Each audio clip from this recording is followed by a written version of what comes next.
What is up, everybody? Welcome to Pub Sports Radio and welcome to Stat Diggers. We're going to take a deep dive into UFC Austin. We have a 14 fight card banger here. Looking forward to it. As always, I am here with Weezy. Weezy, what is up? You looking forward to this card? Definitely looking forward to this card, man. You could tell from top to bottom, it is just fire. I mean, some fantastic stuff. The first fight, according to UFC stats right now, is Ricardo Ramos versus Danny Chavez. And then it just gets better from there. Quick little, Gloria De Paula versus Maria de Oliveira, like shitter break fight. But then we get right back into the fire. It's going to be a really great card. And I think you're going to be there, aren't you, Brady? Yeah, I'm going to be there with some of the guys. I think Preston's going. I know for a fact Slaughter and Big Show are going as well. So, yeah, should be fun. Hopefully, do some cool videos as well that you guys will see. But, yeah, looking forward to it. Hopefully make some money on it as well. Before we get started, guys, we're going to do a quick recap of last night. And, by the way, what a card. Last night's card was probably my favorite card of the year. Absolute banger. Weezy, how'd you enjoy the card and how'd you do last night? So I had my third straight losing week tracked. I lost 1.9 units. Started off the night winning 2 units on a 3.4 unit bet on the under 2.5 in the Na Liang Silvana Gomez Suarez fight. If the best thing that you could ever do is bet unders in the Na Liang fights, because it's just such a sweat-free cash. It's such easy money. But then from there, we lost on the probability parlay this week because we had the fight doesn't go for Teixeira, which happened, and we had the fight doesn't go for Na Liang, which happened, but we had the fight goes for Joanna versus Zhang. And my God, what a spinning back fist to knock out Joanna. And man, Weili Zhang looked incredible. That ground and pound in the first round, she just looked like a woman possessed in there, and made Joanna retire after that fight. And I mean, I can't blame Joanna, because if that's what she thinks the rest of the women's strawweight division is, she might as well just pack it up now, because that was one hell of a performance. And then, I had the Brendan Allen money line parlayed with the under 3.5 in the Teixeira Prochaska fight. That fight, Brady, was one of the best fights that we'll probably ever see in our lifetime. It's kind of almost worth not cashing the bet to get to see another 10 minutes of that fight, because it was so good. Man, the reversals, the ground and pound, the knockouts on the feet. I mean, it was just absolutely fantastic. I'll never forget that fight. But overall, down 1.9 units. The ass shaving of the week barely came through. So definitely not one of my better weeks. So I'm looking to really get into the fine points of this card, find some spots next week, bounce back, start stacking those winning events like flapjacks again, start making some more money. Yeah, definitely. That is always the goal, to make some money. For me, it was, it was a good event. I mean, we'll talk about it a little bit. So my night really came down to two things happening. If these two things happened, I'd have a winning night. So the first one was the Liang Na Silvana Gomez Suarez under 2.5. That cash sweat free, 3-unit bet on that. And then the other big bet was I had Damon Jackson parlay from last week with the fight doesn't go to decision in the Jiri Teixeira fight at minus 170, 3 units on that as well. And yeah, so it's actually funny. So I there was a minute left in the fight, and I had already done the math. I'm like, if this happens, I win this much. If this happens, I lose this much. And I thought, okay, there's no way this fight's going to end with a minute left. And then I post on Twitter, I lost this week, down like 3 or so units. And then it finished with like 28 seconds left, and it's a Jiri submission. I'm like, what just happened? Like, I couldn't believe that it finished. So, that was I'll say I got lucky a little bit, but my goodness, I'm surprised the fight even went that long. So that kind of saved me there. I needed the fight doesn't go. And that was like that was a 4.47 unit swing for me, that fight finishing with 28 seconds left. So thank you, Jiri. My goodness, that was the ultimate sweat and the ultimate fight as well. The other win, I had the Jack Della Maddalena scorecards equals no action. And then I had a couple losses. I had Shevchenko inside the distance, half a unit, plus 130. I had the under 2.5. I added on to the Jiri and Glover fight, minus 171 unit on that. And then I had Brendan Allen inside the distance, 1 unit, plus 105. Then my other lost bet, and this one kind of hurts, I had Jacob Malkoun to win by decision, a quarter unit at plus 900. I personally scored the fight for Brendan Allen. I thought he won the first round. In the third round, Malkoun got that second, but the first round was extremely close, could have went either way. And then the third round was extremely close, could have went either way. Thought he could have done enough to get that plus 900, so that would have been nice. But overall, up 1.3 units. I'm not complaining about that at all because I feel, very grateful that that fight finished with like 30 seconds left. So I'm looking forward to keep it going. This card, 14 fights, no bets yet, but I'm excited to talk it over with you, Weezy.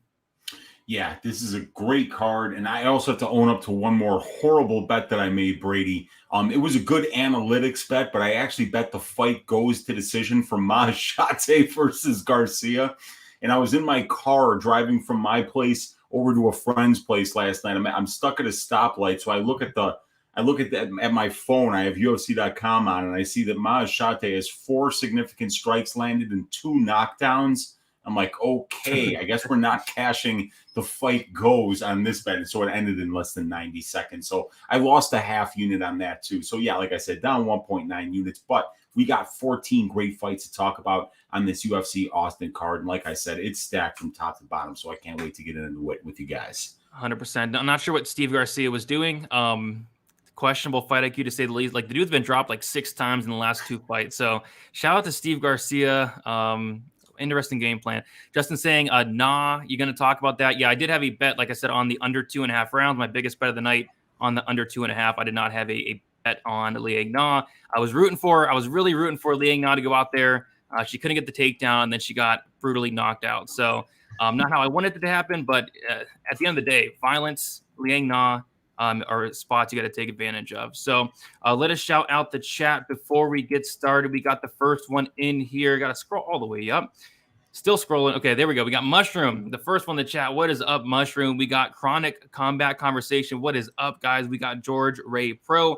We got Brandon hanging out, HD_tube. Sloppy Seconds in here. F. Carrillo. We got Prince of Mischief. We got Lou Sasshole. We got Cole Stein hanging out with us. Thomas Howard. Rob. We got Tim. What is up, Tim? Papa Chuck. We have Victor in the chat as well. See if I can name anybody. We got MMA Fan 82. We got the GOAT. What is up, GOAT? We have the Chosen One. Tony, Kung Dao Chicken, Alexander, Dan Goldstein, Karth Loss, D. Jenkins. Thank you all for hanging out. If y'all can hit the like button, that'd be much, much appreciated. As always, we got Sean B in the chat as well. Justin hanging out with us. I say we get started, but first, wait, we have a dono. F. Carrillo selling the seed to the dynamic duo. Let's get it. Thank you both. Thank you, F. Carrillo, for hanging out each and every week, supporting on pretty much all the streams. So yeah, you're awesome, F. Carrillo, always in here, and we do appreciate the support a ton. So I say we get into it, and we will start with the first fight of the night. And we have Ricardo Ramos going against Danny Chavez. We have Ricardo Ramos, 26 years old, 5'9", with a 72-inch reach. Danny Chavez, 35 years old, 5'8", with a 67-inch reach. Ramos is going to be 9 years younger. That's significant. He's going to have a 1-inch height advantage, and he's going to have a 5-inch reach advantage, which is also very significant. So yeah, Ramos very young, very talented, lots of room to improve, and I think he's a very talented fighter. I really do. Danny Chavez is a guy that did come in and he fought TJ Brown in his debut. I remember being like all over TJ Brown in that fight, thinking, TJ Brown, he's a very good wrestler. Why? He should go out there and test the takedown defense of Danny Chavez. But he went out there and he struck with Danny Chavez for 3 rounds, got dropped a couple times, and Chavez got the decision. But it was Jared Gordon who went out there and implemented the game plan that I thought TJ Brown would. And Jared Gordon was able to take down Chavez a couple times, was able to control him, was able to get him kind of tired. And Chavez did slow down as the fight went on. And then he bounces back.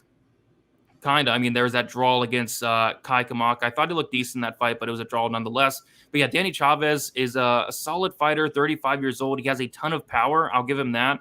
I have question marks about the cardio. I have question marks about the takedown defense. Apparently, he's a BJJ black belt, but the much better grappler is going to be Ramos here. Ramos is 3-2 in his last 5 fights. Decision win against Journey Newson, a submission win against Eduardo Gregory, a knockout loss to Lerone Murphy, decision win against Bill Algeo, and a decision loss to Zybura, to Hugov, where he was really struggling in that first round, and he kind of turned it on as the fight went on. So, yeah, I like this fight for Ramos, and there's going to be a theme on this card. Like, There's a lot of favorites I like, but all the favorites are the line's very, very wide on a lot of them. This is one of the cases here. I think Ramos is better pretty much everywhere. I like the striking of Ramos. I like the volume that he brings, has a lot of tools on the feet.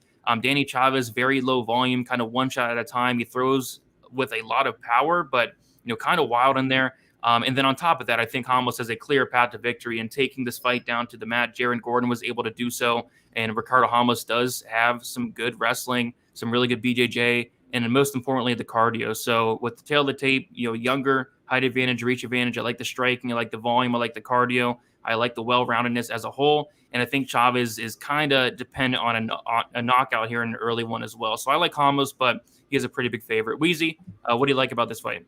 Yeah, so let me just go over the advantages for each fighter according to the numbers here. For the tail of the tape, you've got Ramos 9 years younger, 1 inch taller, 5-inch reach advantage. So those are massive size and measurables advantages there for Ramos. And then the experience. He's got 3 more professional fights. He's got 6 more fights at the UFC level and 50 more minutes in the UFC cage. He's the better finisher, 67% finish rate as a pro.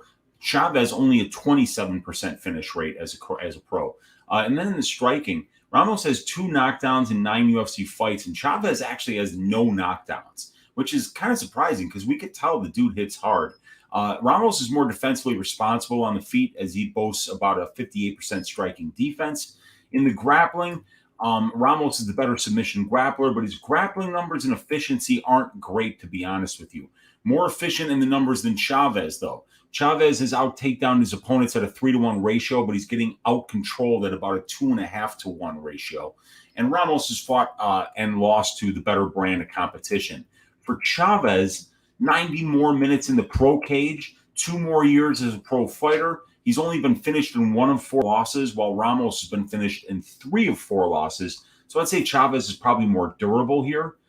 In the grappling, Chavez has shown 87.5% takedown defense thus far. So if he wants to keep the fight standing, there's a good chance he can do that because Ramos has accumulated less than 12% control time in a 9-fight sample size. And that's on 17 takedowns and 29 takedown attempts in 9 fights. So even though he's getting a ton of takedowns, 17 takedowns for, only 6 against, Ramos is still really only out-controlling his opponents 11.8% to 10.8%. So he's, it's not like Ramos has been very efficient on the ground either, but Chavez has done a great job of avoiding takedowns, but man, he's getting out-controlled 24% to 10%. So that's not good.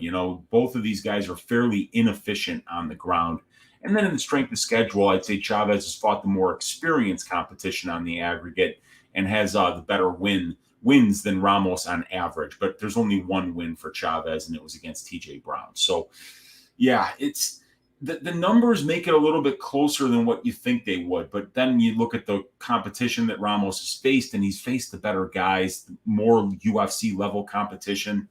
And Chavez just found knockouts at one small little section of his career. The rest of the time, he's kind of been a decision guy.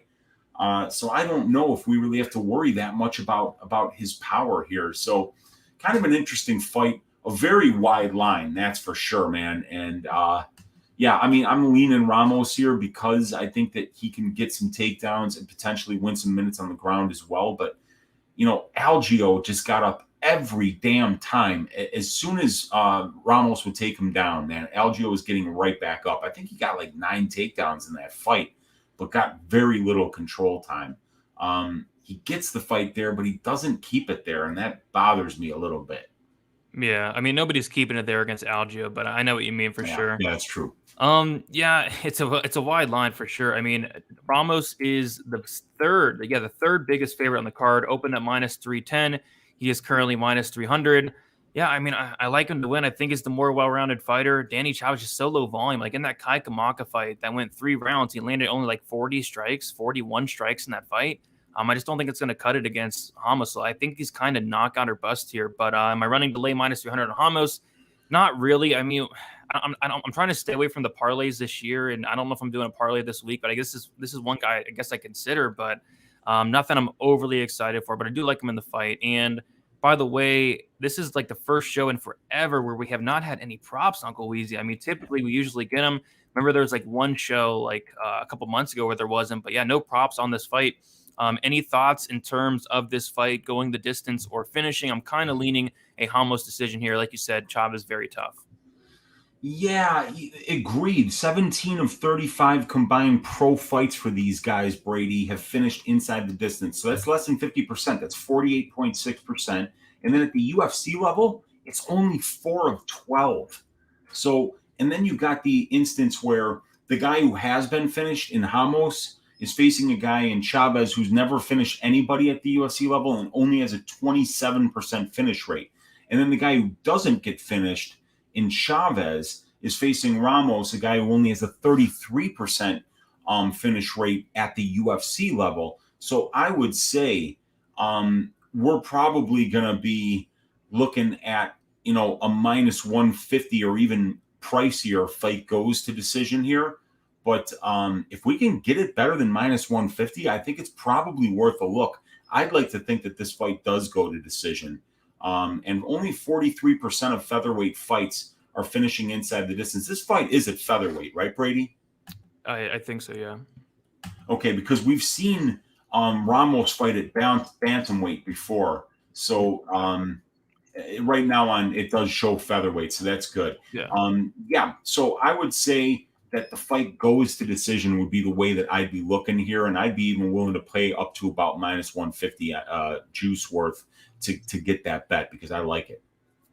Yep, I'm right there with you. We'll have to see what the lines are on it for, but yeah, maybe we'll find out. Maybe during the show would be cool. We'll probably find out during the show, man, because usually they have them out. Like you said, I can only remember maybe one other time for Stat Diggers where we had nothing. Yeah, and this is not like a bad, like this is a really good card, so you'd think they want to get them out, but I don't know what's going on. It's been kind of weird lately with they didn't even get the props out for the Liang Na fight last week, so I don't know what's going on. Bizarre. Yeah, I mean, like that was a quick job by the books. They didn't want that action. They knew it would be all one way, and I think they knew there was no chance that fight was going the distance. So they made all their money back on the Teixeira fight getting into the 4th round or into the 5th round though. That is the truth. But let's move on. And yeah, I can't believe this fight's on the prelims. Like, this just goes to show how good this card is. Like, Adrian Yanez going against Tony Kelley. Like, this fight's going to be an absolute war. We have Adrian Yanez, who's 28 years old, 5'7", with a 70-inch reach. Tony Kelley, 35 years old, 5'9", with a 70-inch reach. Adrian Yanez is going to be 7 years younger. It's going to be Tony Kelley with that 2-inch height advantage. Yanez, he is 5-0 in his last 5 fights. Had that knockout on the Contender Series. And then knocked out Victor Rodrigues in his debut, knocked out Gustavo Lopez in the 3rd round, knocked out Randy Costa in the 2nd round, and then won a split decision against Davy Grant. So this is interesting because there's a lot of hype on Adrian Yanez, and rightfully so. This guy's awesome, but it just seemed like after that Davy Grant fight, a lot of that hype died down for some reason, which is weird because Davy Grant obviously is a very good fighter, very underrated fighter, and Yanez went to a split with him. And I had a big bet on Yanez that night, and it was a lot closer than I thought it would be. But winning a split decision against Davy Grant is very impressive to me. It really is. So I'm not sure why there's not a lot of talk about Yanez this week, as far as I'm concerned. But this guy's good. I really like him, and he's only 28 years old as well. Tony Kelley, he is 3-2 in his last 5 fights. He made his debut against Kai Kamaka. Very fun fight there. It was Kamaka having success early. Kamaka took him down in that 1st round. Kamaka, like Kamaka does, kind of slowed down as the fight went on. Tony Kelley came on late, and he ended up losing a decision there against Ali Al-Kaizi. Al-Kaizi was able to take him down several times, but Kelley was threatening with submissions enough to win in the fight. And then he went out there as a pretty decent-sized dog and then beat Randy Costa, came in there with a perfect game plan, put the pressure on early, pushed Costa against the cage, and was able to gas out Costa and finish him in that 2nd round and cash in under 2.5, which was nice. But yeah, this is a fight where both fighters aren't going to have to worry about the other guy going for takedowns here. Tony Kelley's takedown defense has been a problem thus far, but Adrian Yanez, although he is a black belt in BJJ, that's not really his game. He wants to go out there and he wants to knock you out. So yeah, I think these guys are just going to stand and bang. And at that point, I do like Yanez here, and this is another wide line. I believe Yanez is the 2nd biggest favorite on the card, and it seems like money is coming in on Tony Kelley, but yeah, Yanez, his striking's legit. His power is very, very good. This guy hits extremely hard for the division, and I think he will have the power advantage here. And both guys seem very, very hittable, but it's actually Tony Kelley that has a 45% striking defense. That's a serious concern. This guy gets hit, and he gets hit a lot, and so does Yanez, but Kelley's striking defense is a big problem in this matchup in particular, where Yanez hits like an absolute truck. So as the fight goes on, I do favor Yanez as well. Yanez is going to have the cardio advantage. Kelley does seem to slow down a little bit as the fight goes on. I guess the one knock on Yanez is he seems to be somewhat of a slow starter. Took him a couple rounds to knock out Gustavo Lopez. He got, outstruck bad in that Randy Costa fight as well. But as the fight goes on, I think Yanez is going to take over. And I want to say he eventually knocks out Tony Kelley. Tony Kelley's never been knocked out yet, but if you're that hittable against a guy like Adrian Yanez, I feel like Yanez can catch him here and give Kelley his first knockout loss. But ultimately, Weezy, this fight's going to be very fun. One of the best fights on the card. It's the second fight of the night as of now. Yeah, this is going to be a lot of fun here. Let's go over the advantages for both fighters. For Yanez, the measurables, 7 years younger. You got to love that. The 28-year-old at 135-pound weight class rather than the 35-year-old. And he's the more experienced fighter here. It's kind of crazy, dude. Tony Kelley's got 10 pro fights in almost a 10-year career. So very inactive, obviously. And then you got Yanez with an 8-year career, but 18 fights. He's fighting more than twice a year. So he's a lot more active, busier fighter. He's got 8 more pro fights, 55 more minutes in the pro cage. And he's got 2 more UFC level fights as well in comparison to Kelley. And then in the striking, just excellent ratios, tons of volume. He's throwing 16.26 significant strike attempts per minute. He's outvoluming and outlanding his opponents. He's got massive power. He's landing a knockdown on 2.18% of the significant strikes that he's landing. And he's much more defensively responsible than Kelley with that 60% striking defense that we see for Yanez, 45% striking defense for Kelley. In the grappling, Yanez avoids the grappling exchanges at all costs thus far in the UFC. 0 takedown attempts in his 5 UFC fights, and he has 100% takedown defense thus far in the UFC, but on only 6 attempts against in 5 UFC fights. Adrian's fights have taken place over 96% of the time at striking range thus far in the UFC, and Kelley has shown 52% takedown defense thus far in the UFC and has been controlled for 35% of his UFC cage time so far. So if Adrian does want to wrestle to win minutes, the avenue appears to be open to do that for him. But like I say, 0 takedown attempts in 5 UFC fights tells you about how likely it is that he's going to actually wrestle Kelley. And in the strength of schedule, although Adrian has fought and beaten the better brand of competition thus far, it's not by much. Neither one of these guys has faced what I would call solid competition thus far. For Kelley, he's 2 inches taller. He's a switch stance fighter. In the experience, he's got 1.5 more years as a pro and a couple more minutes thus far in the UFC cage. Equal opportunity finisher, 75% finish rate overall, 3 by submission, 3 by knockout. And striking, Kelley has got really nice ratios, both outlanding and outvoluming his opponents at a nice rate. At 48% accuracy, he's been a lot more accurate than Yanez has, but it's Yanez who brings the power. And in the grappling, even though Kelley has attempted only 1 takedown in 3 fights, and he's been taken down 10 times by his opponents, he's being controlled at a less than a 2-to-1 ratio. So his efficiency really isn't that bad here.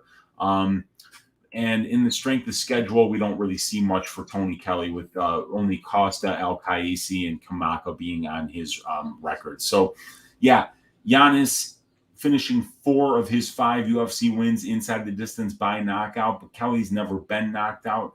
Both of these guys throw way more volume than their opponents. Both of these guys land more volume than their opponents. It's just that Kelley's been a lot worse at being defensively responsible, and Yanez is showing a lot more power. So Yanez, I think both of these guys can win minutes in the stand-up, but if we're looking for somebody to win moments, it's probably going to be Yanez doing that. So, and then you add to the fact that he's 7 years younger here. I think you got to lean Yanez, but I mean, I am not laying that kind of juice on him, Brady. Yeah, because if Yanez does not knock out Tony Kelley, it's going to look a lot closer than where the line's at. Yanez opened up minus 350.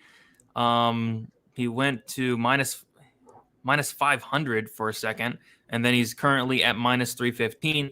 As far as Kelley opened up plus 285. He's currently plus 265. No props on it, but this is kind of a tough one from a violence standpoint because both guys have never been finished. Yanez has shown a very good chin, as has Kelley, but Yanez does hit very hard. So if anything, I'm kind of leaning that Yanez KO, but yeah, I'm not touching that minus 315. But yeah, money seems to be coming in on Tony Kelley as we speak, and rightfully so. I mean, this fight should play out a lot closer than the line does indicate, up until a knockout if it does happen.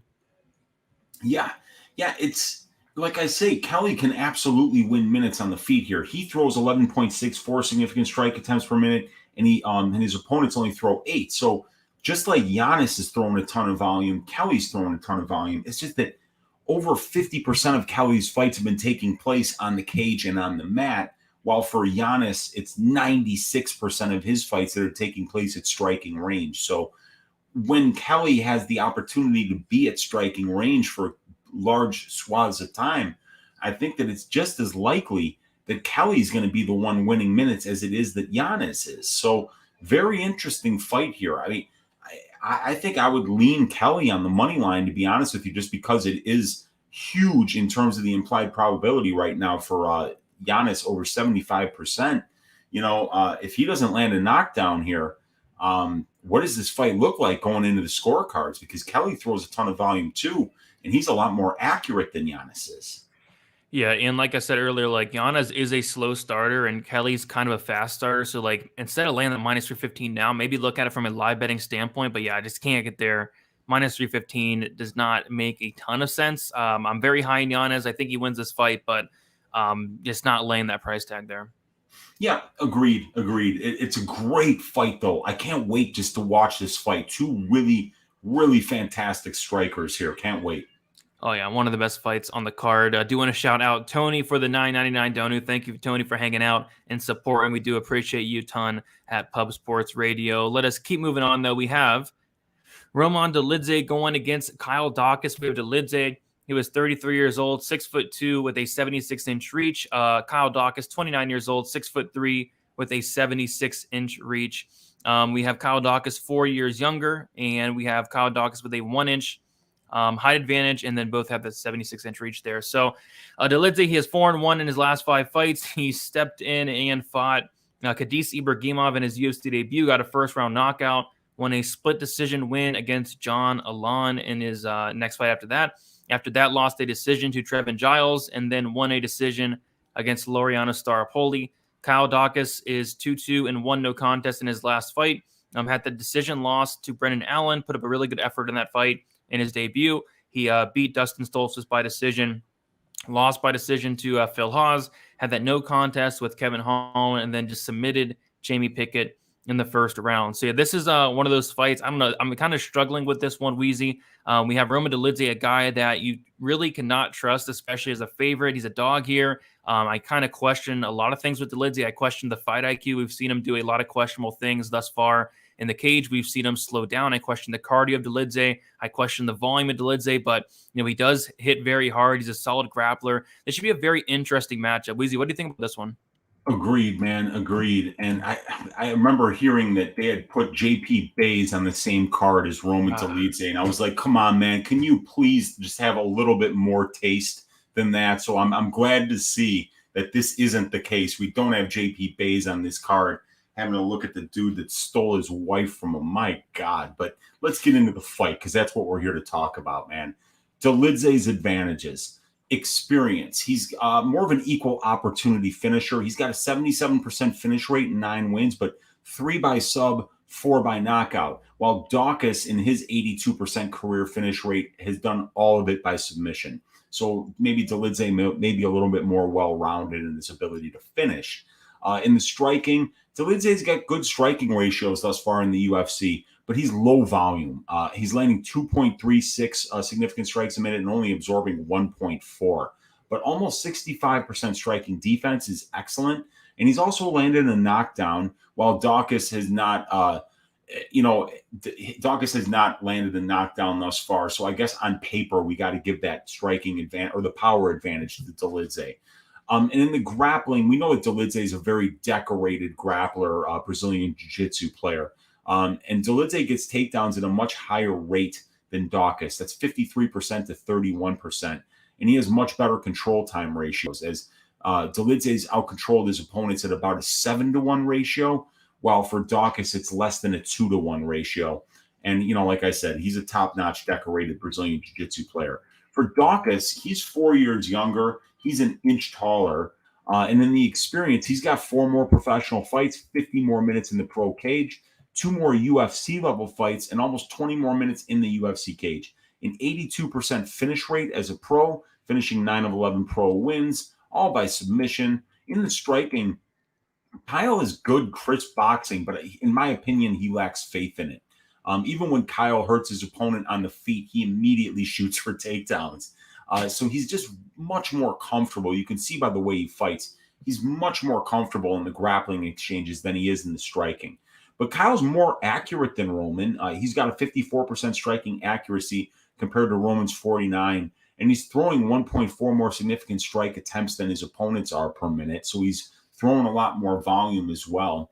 And in the grappling, both guys are really solid submission grapplers. However, Kyle has done a better job thus far of defending takedown attempts. So he might be able to dictate when the grappling exchanges take place. Kyle's landing 2.4 takedowns per 15 minutes, and he's attempting 2.18 submissions per 15 minutes. So once he gets the fight to the ground, he's very active trying to finish them. And in the strength of schedule, Kyle's fought and beaten the more experienced and better win-loss competition, and he's lost to the better win-loss ratio competition. But we can see when we look at the strength of schedule numbers that the records of the guys that Delaladze has beaten, 2 wins, 8 losses when you strip out their fights against Delaladze. And then for Daukaus, it's only 5 wins and 6 losses for the guys that he's beaten in his 3 wins. So neither one of these guys is beating guys with winning records in the UFC. So they don't really have impressive wins yet under their belts here. I mean, Daukaus, Stoltzfus, Pickett, Lombardo, and then for Delaladze, it's Staropoli and John Owan by split decision, and then Hadis Ibragimov, who I think finished 0-4. So, one of these guys is going to get their first, what I would consider to be signature win at this level. I'm leaning Daukaus just because I think he's better all around. I think he's very, very good in the grappling, and I think he's going to be on even footing with Delaladze there. I think he's going to have the much better conditioning than Delaladze, and I think his boxing is a lot crisper, and he probably will be the minute winner on the feet as well here. I do like Daukaus here. I just think he's better. Yeah, I agree. I think on the feet, Delaladze very, very low volume. The striking defense of Daukaus definitely does scare me a bit, but yeah, I like the striking of Daukaus. I think he's a pretty solid striker, but like you said, his bread and butter is that ground game. I think cardio is big here for me. Cardio and fight IQ, I think those are huge. Roman does slow down as the fight goes on. Yeah, I like Daukaus as well, but we take a look at the price tag, and I was telling you earlier, like it's crazy that I played Daukaus against Jamie Pickett, like minus 200. And he's actually a bigger favorite now against Roman Delaladze. He's opened up minus 175. He's minus 220 now. Delaladze opened up plus 150. Is now plus 185. So, yeah, I don't mind it. I think on the feet, Daukaus should be very competitive, if not even winning minutes on the feet. And then, like you said, I think he can dictate where this fight takes place. I'm not sure Roman Delaladze is going to be able to take him down and control him. And I think Daukaus could take him down and control him. We saw Giles was able to take him down several times there. So, yeah, I like Daukaus. Minus 220. Any thoughts on that? It's a little steep, but it's wide, man. That's wide. Because Delaladze has got a very similar skill set, right, to Kyle Daukaus. You're talking about another guy who would probably prefer to grapple. And you look at Delaladze, 9 takedowns, 4 or 5 against, but he's out-controlling his opponents 43% to 6%. So the guy's done a great job of winning minutes on the ground, which is really where Kyle's at his best too. So do I want to weigh minus 200 on a guy who really does have a very similar skill set to Roman Delaladze? The answer is probably no, dude. Do I think Daukaus wins? Yes. But I think the probably the smarter money line bet at this point is Delaladze. getting a good plus number there on this guy. Yeah, I mean that's what the problem with this card is. Like, there's a lot of favorites I like. It's just these favorites are just way overpriced. So yeah, I don't know. Yeah, I'm gonna stay away. There's no way you can lay minus 225 on Dawkins here. So I'm gonna stay away. I know Brandon in the chat was talking about some violence. I guess the problem I have with that is both guys are extremely tough. I think you would need a shovel to knock out Kutateladze. Kind of the same thing with Dawkins. He's tough as well. And then I just don't know if either guy can submit the other guy. Both guys are very, very good on the mat. So I'm actually kind of leaning towards a greasy, sloppy, sweaty, hairy decision. Are you leaning one way or another? I agree with you, dude. Dawkins donated like a pint of blood in that Brendan Allen fight. You remember that fight? Yeah. Dude, and he came back and he won the third round. I mean, Brendan Allen was beating the shit out of him in the first. So, yeah, both of these guys are pretty durable. But, I mean, have we really seen Kutateladze put to the test yet? Hadis Ibrahimov, John Alon, Trevin Giles, Laureano Staropoli. I mean, if Dawkins gets this fight to the ground and starts doing work, we're going to find out how durable Roman Dolidze is. These guys that Dawkins has fought, guys like Brendan Allen, Phil Hawes, Kevin Holland, we know what Kyle Dawkins is made of. We know that this dude is super durable and he was born to fight. So we're going to find that out about Dolidze, whether he's durable or not. But I would be leaning fight goes, just like you, Brady, because both of these guys have never been finished and they have similar skill sets to each other. Yeah, it's a greasy fight. It really is. It's a greasy fight. I think it's gonna be a fun fight, but not a fight I'm really running to put money on there. We got Lou. What is up, Lou Sasshole? The name gets me every time, man. Best in the game. Thank you, boys. Thank you, Lou Sasshole. You are the man. And appreciate the dono a ton. Love the name. All right, we'll move on to the next fight though. We have Phil Hawes going against Deron Winn. We have Phil Hawes, who is 33 years old, 6 foot with a 77-inch reach. Deron Winn, 32 years old, 5'6" with a 70-inch reach. Winn is going to be 1 year younger, but it's going to be Hawes with a 6-inch height advantage and a 7-inch reach advantage as well. Phil Hawes, he is 5-0 in his last 5 fights. He made his UFC debut. Was it against Jacob Malkoun? After that, he did win a decision against Nasruddin Imavov, which is a very good win, and then also did beat Kyle Dawkins as well. I believe there's a Chris Curtis knockout loss in there, though, right, Weezy? Yeah, there should be. Oh, you know what? I just blew it. That's it.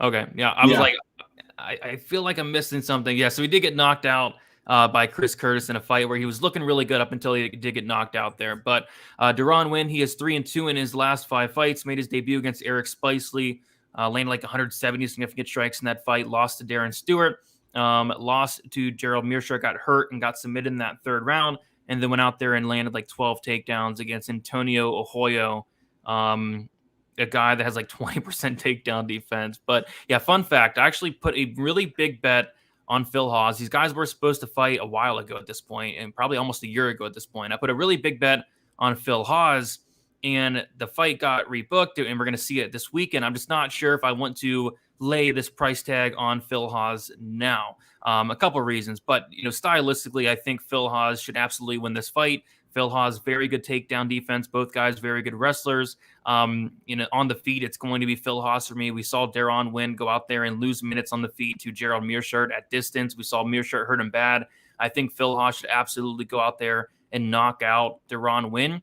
The problem I have with Phil Hawes is there's a couple problems. This is the reason why I can't lay chalk on this guy. The first problem is the chin is extremely suspect. Remember the Imavov fight in that 3rd round? This dude was on wobbly legs like crazy. This guy was getting hurt left and right. That terrifies me. He's been knocked out prior to that against Julian Marquez, knocked him out with a head kick as well. So he's been hurt before in other fights, not only inside the UFC, but outside the UFC as well. And then we saw Chris Curtis knock him out as well. Like, the chin is a very big concern for me against Phil Hawes. And Deron Winn does throw some heat, so that's one concern. The second concern is going to be the cardio. I have a rule this year, and a couple rules. And one of those rules are don't bet guys with bad cardio. and Phil Hawes absolutely has some very questionable cardio. So that scares me as well. So although I think Phil Hawes should run through this guy, I think it's a great matchup. I think he stuffs the takedowns, keeps on the feet, and knocks this guy out. What happens if this fight gets extended? What happens if Deron Winn lands a big shot on the chin of Phil Hawes?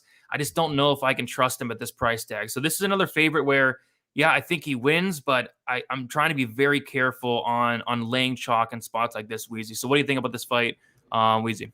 Yeah, and first of all, we just got to make sure that this fight happens because Darren Wynn has already pulled out of the Phil Hawes fight twice. And that's the reason I didn't have the Curtis fight in there, because I was just cutting and pasting from the last time that these guys were supposed to fight. And I forgot that he had already fight. He took the Curtis fight on short notice because Curtis stepped in for Wynn.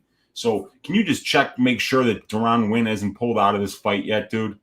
Yeah, I just checked, and it's so far so good. Okay, so all right, good. All right, so I've written this fight up. So like the Hawes advantage is 6 inches taller, 7-inch reach advantage in the measurables. That's huge. And in the experience, he's the more experienced guy. 4 more pro fights, 50 more minutes in the pro cage, 3 more years as a pro, 1 more UFC fight. He's got an 82% finish rate in 11 pro wins, 2 by submission, 7 by knockout, and he's been finishing both of his pro losses.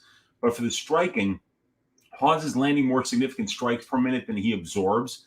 He's very accurate, and he's landed a knockdown on 1.5% of the significant strikes that he's landed. And outside of the Spicely fight for Wynn, he's being outlanded 4.45 to 2.41 in significant strikes per minute. So he's getting outlanded by over 2 significant strikes per minute outside of his fight against Eric Spicely. And I mean, I think I could box up Eric Spicely at this point. So with his massive reach advantage, he should be the minute and the moment winner on the feet here. And in the grappling, Hawes has got nice grappling numbers. He's landed 7 takedowns in 5 fights, and he's allowed none. He's out-controlling his opponents at almost a 4-to-1 ratio. And in the strength of schedule, while Wynn has faced the more experienced competition on the aggregate, Hawes has faced the much better win-loss ratio competition, facing names like Julian Marquez, Jacob Malkoun, Nasruddin Imavov, Chris Daukaus, and Chris Curtis. For Wynn, Wynn's got a little more experience. He's got 20 more minutes in the pro cage, in the UFC cage in comparison to Phil Hawes. And in the grappling, Wynn's an elite wrestler. He's got 19 takedowns in 4 fights, averaging 4.98 takedowns per 15 minutes, out-controlling his opponents 33% to 2.4%. So he's been a master of winning minutes on the ground. That is almost a 14-to-1 ratio that he's out-controlling his opponents at. And if he can ruin Hawes' 100% takedown defense, he might be able to win some minutes here on the ground. But he's kind of going to have to because, I mean, he doesn't have the kind of power to knock out Phil Hawes. Well, wait a second. Before we go any further, can we just make sure that Deron Wynn hasn't pulled out of this fight yet? Because I've been talking for a few minutes. Yeah, me too. Yeah. He's still in there as far as he's still in there. Okay. So, yeah, in terms of the strength of schedule, I got it all Phil Hawes here, man. 4 ratio overall to 0.83 for Wynn. The win ratio is 5-to-1 for Phil Hawes. So these wins over Daukaus, Imavov, Malkoun, very, very impressive. While for Deron Wynn, the wins are over Antonio La Hoya and Eric Spicely, and then prior to that, filthy Tom Lawler on the regional scene. Yeah, I mean, look, Wynn is a fantastic wrestler, but that's his path. The last pure wrestler to face Phil Hawes got knocked out in 9 seconds, and that dude's name is Jacob Malkoun. And look at how good Jacob Malkoun has looked since fighting Phil Hawes. You can make an argument that the dude is 3-0 since then. I mean, it was a very close fight against Brendan Allen, and I would have been disappointed because I would have lost the ass shaving of the week had Allen, lost that decision. But I mean, it was a very close fight. So I favor Phil Hawes seriously in this spot. And if Deron Wynn does show up to this fight, and I mean, he's got to hate this matchup. He's pulled out of it twice. And then they call him back and they say, all right, we got a fight for you. It's Phil Hawes again, motherfucker. You better show up. So here he is now hopefully he shows up, and hopefully we get to see this fight. And I think if we do, I think we're going to see Phil Hawes go through this dude like a hot knife through butter. Yep, absolutely. I mean, that, as you can see, that's why I bet Phil Hawes, and I bet him pretty big. But yeah, like I said, the chin is a concern. It really is. The cardio is a concern. Like, what happens if Duran Win does take him down? What happens if he does make Phil Hawes work? What does the fight look like later on? But maybe I might take a look at like Phil Hawes to win inside the distance. That could be something to look at. We saw again, Gerald Meerschaert was able to hurt Win very bad. Meerschaert was able to touch him up pretty much all fight. So yeah, I think if Phil Hawes lands on Duran Win, he could knock him out.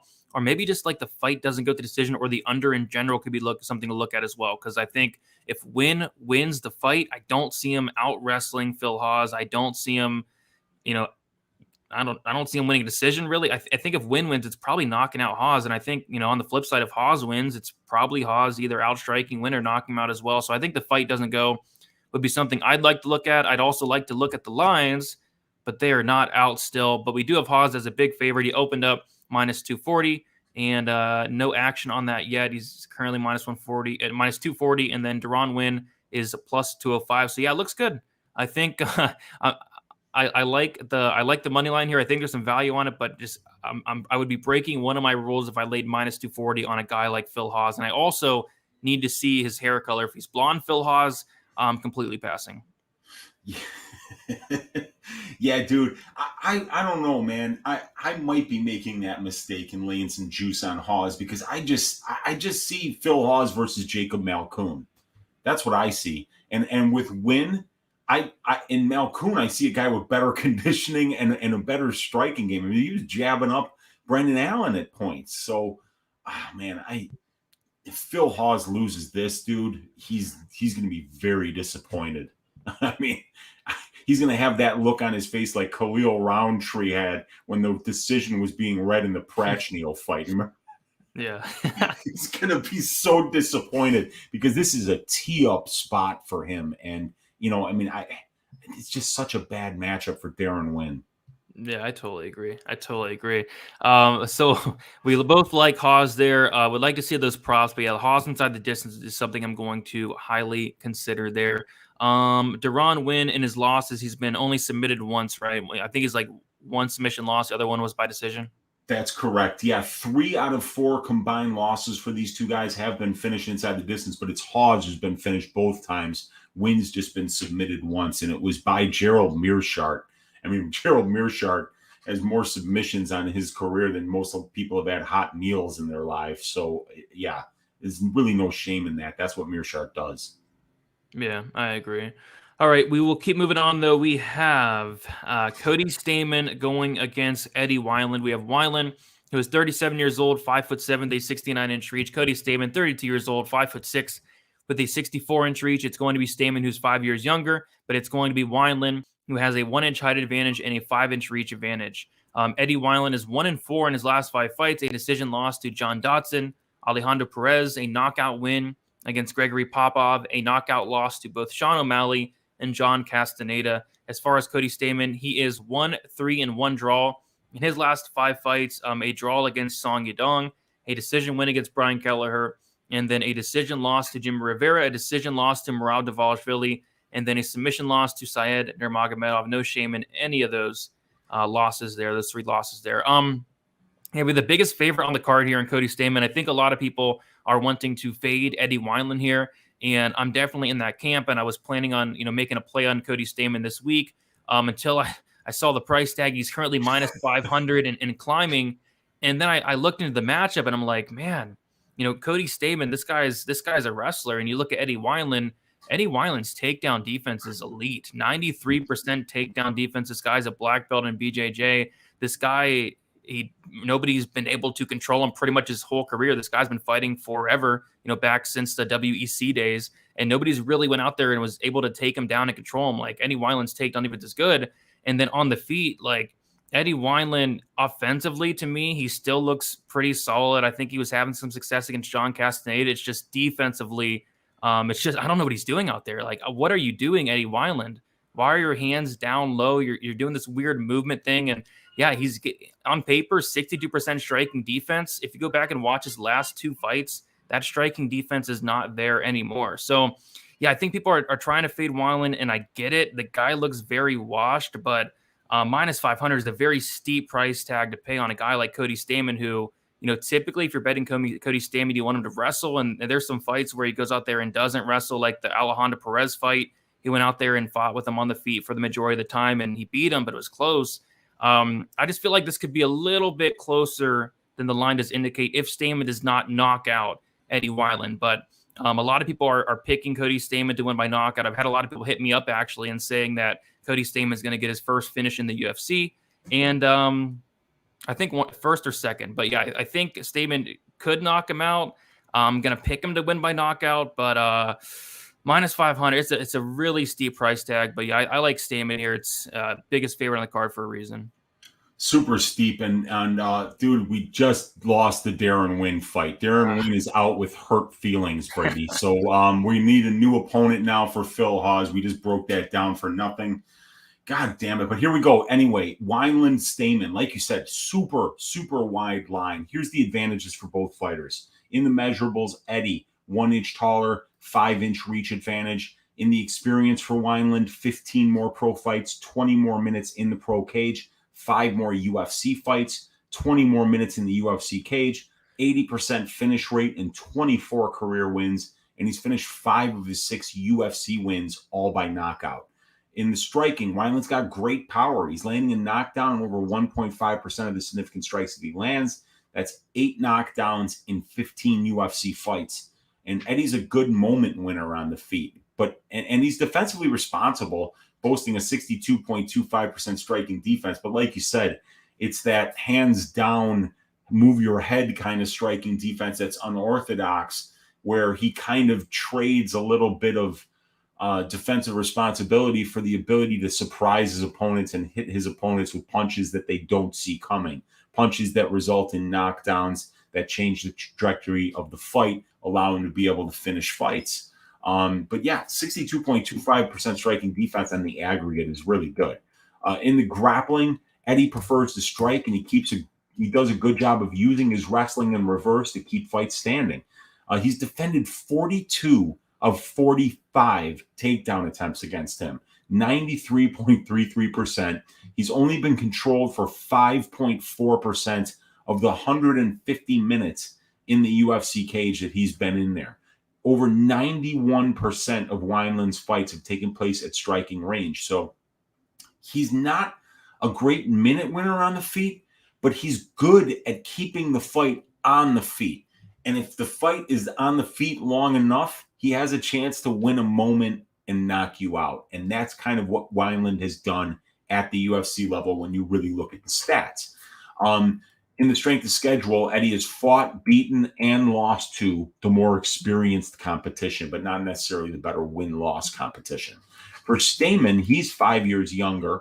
He's got solid striking ratios. He's outlanding his opponents 4.02 to 3.39 in significant strikes per minute.